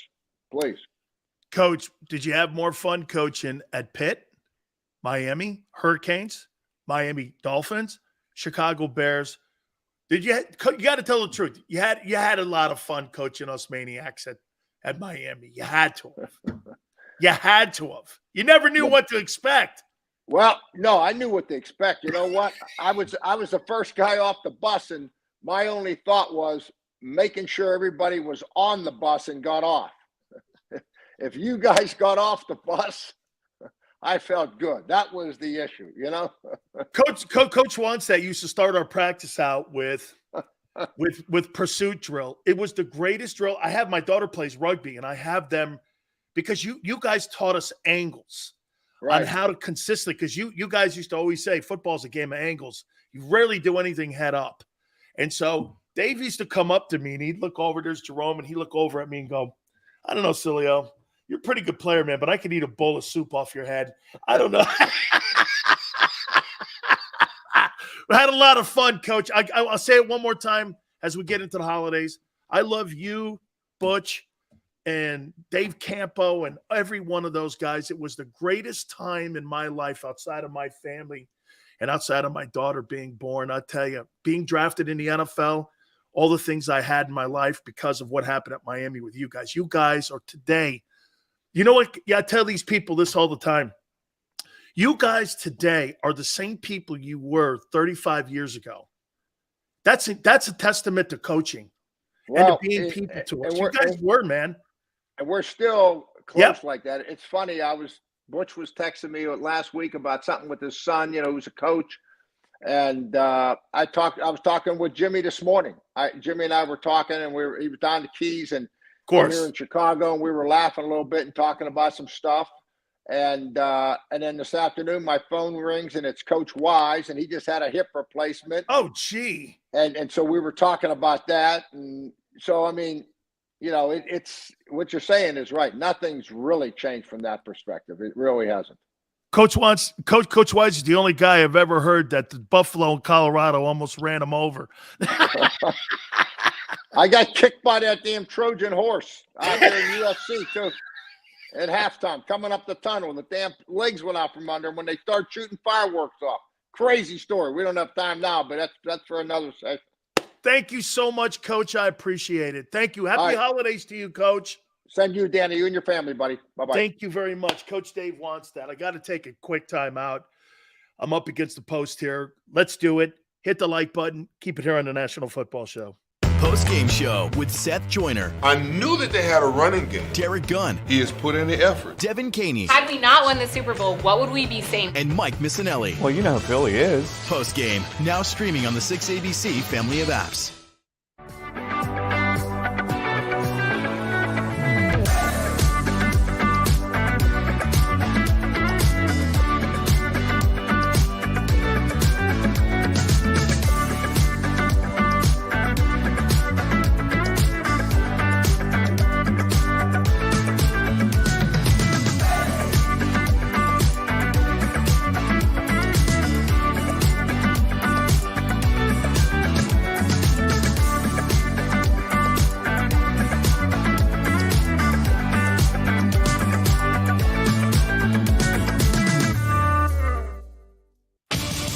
The greatest fans on earth. It's a bold statement, but would you expect anything less from Philadelphia? 58 years of heartache creates a toughness, a grit, a resolve not found in most. Sure, our prayers were answered, but now that we've had a taste, we're looking for more. Pondley Hockey, official partner of the Philadelphia Eagles. Number 1, Jeff D'Ambrosio. Destination Downingtown is rolling back prices for December to remember. For a limited time, you can own, not lease, brand new 2023 Jeep Wranglers for only $30,995 or $339 per month. New Rams starting at only $30,995 or new Ram 1500 Bighorn Crew Cabs $189 per month. Zero down can deliver. Get the price you want, the selection you need, and the VIP treatment you deserve. Jeff D'Ambrosio, Destination Downingtown, Big Finish Sales Event. Did you know taxes could be your biggest expense during retirement? Are most of your assets in tax-deferred accounts like IRAs and 401ks? Taxes are historically low today, but we're facing significant headwinds in the future. Do you have a plan? The Thrive Financial team has more than 100 years of experience helping people across the Delaware Valley with forward-looking tax planning. Learn how to shift your money from forever tax to no or low tax accounts. Get your Thrive Retirement Tax Playbook today. Go for the beers, go for the cheers, go for the hit and the hits, go for the scene, go for the screens, go for the gallery, go for the win, go to Ocean.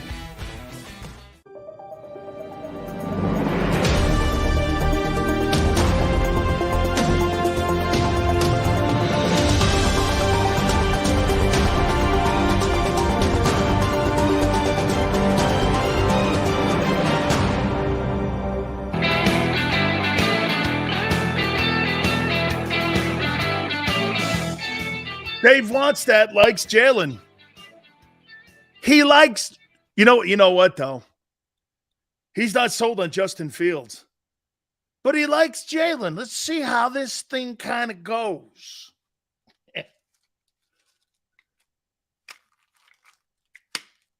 Game. Dual threat. Dual threat. But that Niner team, man. He, by the way, thinks the Eagles are better. See, I don't get yes guys on the program. Thank you, Brian. He completely is on you guys' side with this thing with dual threat. He wants to see it succeed. I think it would open up more options for more quarterbacks in college to play in the NFL. It's about time. Think of how many offensive coordinators destroyed people's careers in the NFL because they weren't willing to bend to dual threat. Josh Allen and Jalen may break the barrier and the glass ceiling. Jeff goes, intelligent people like Hurts. I like him.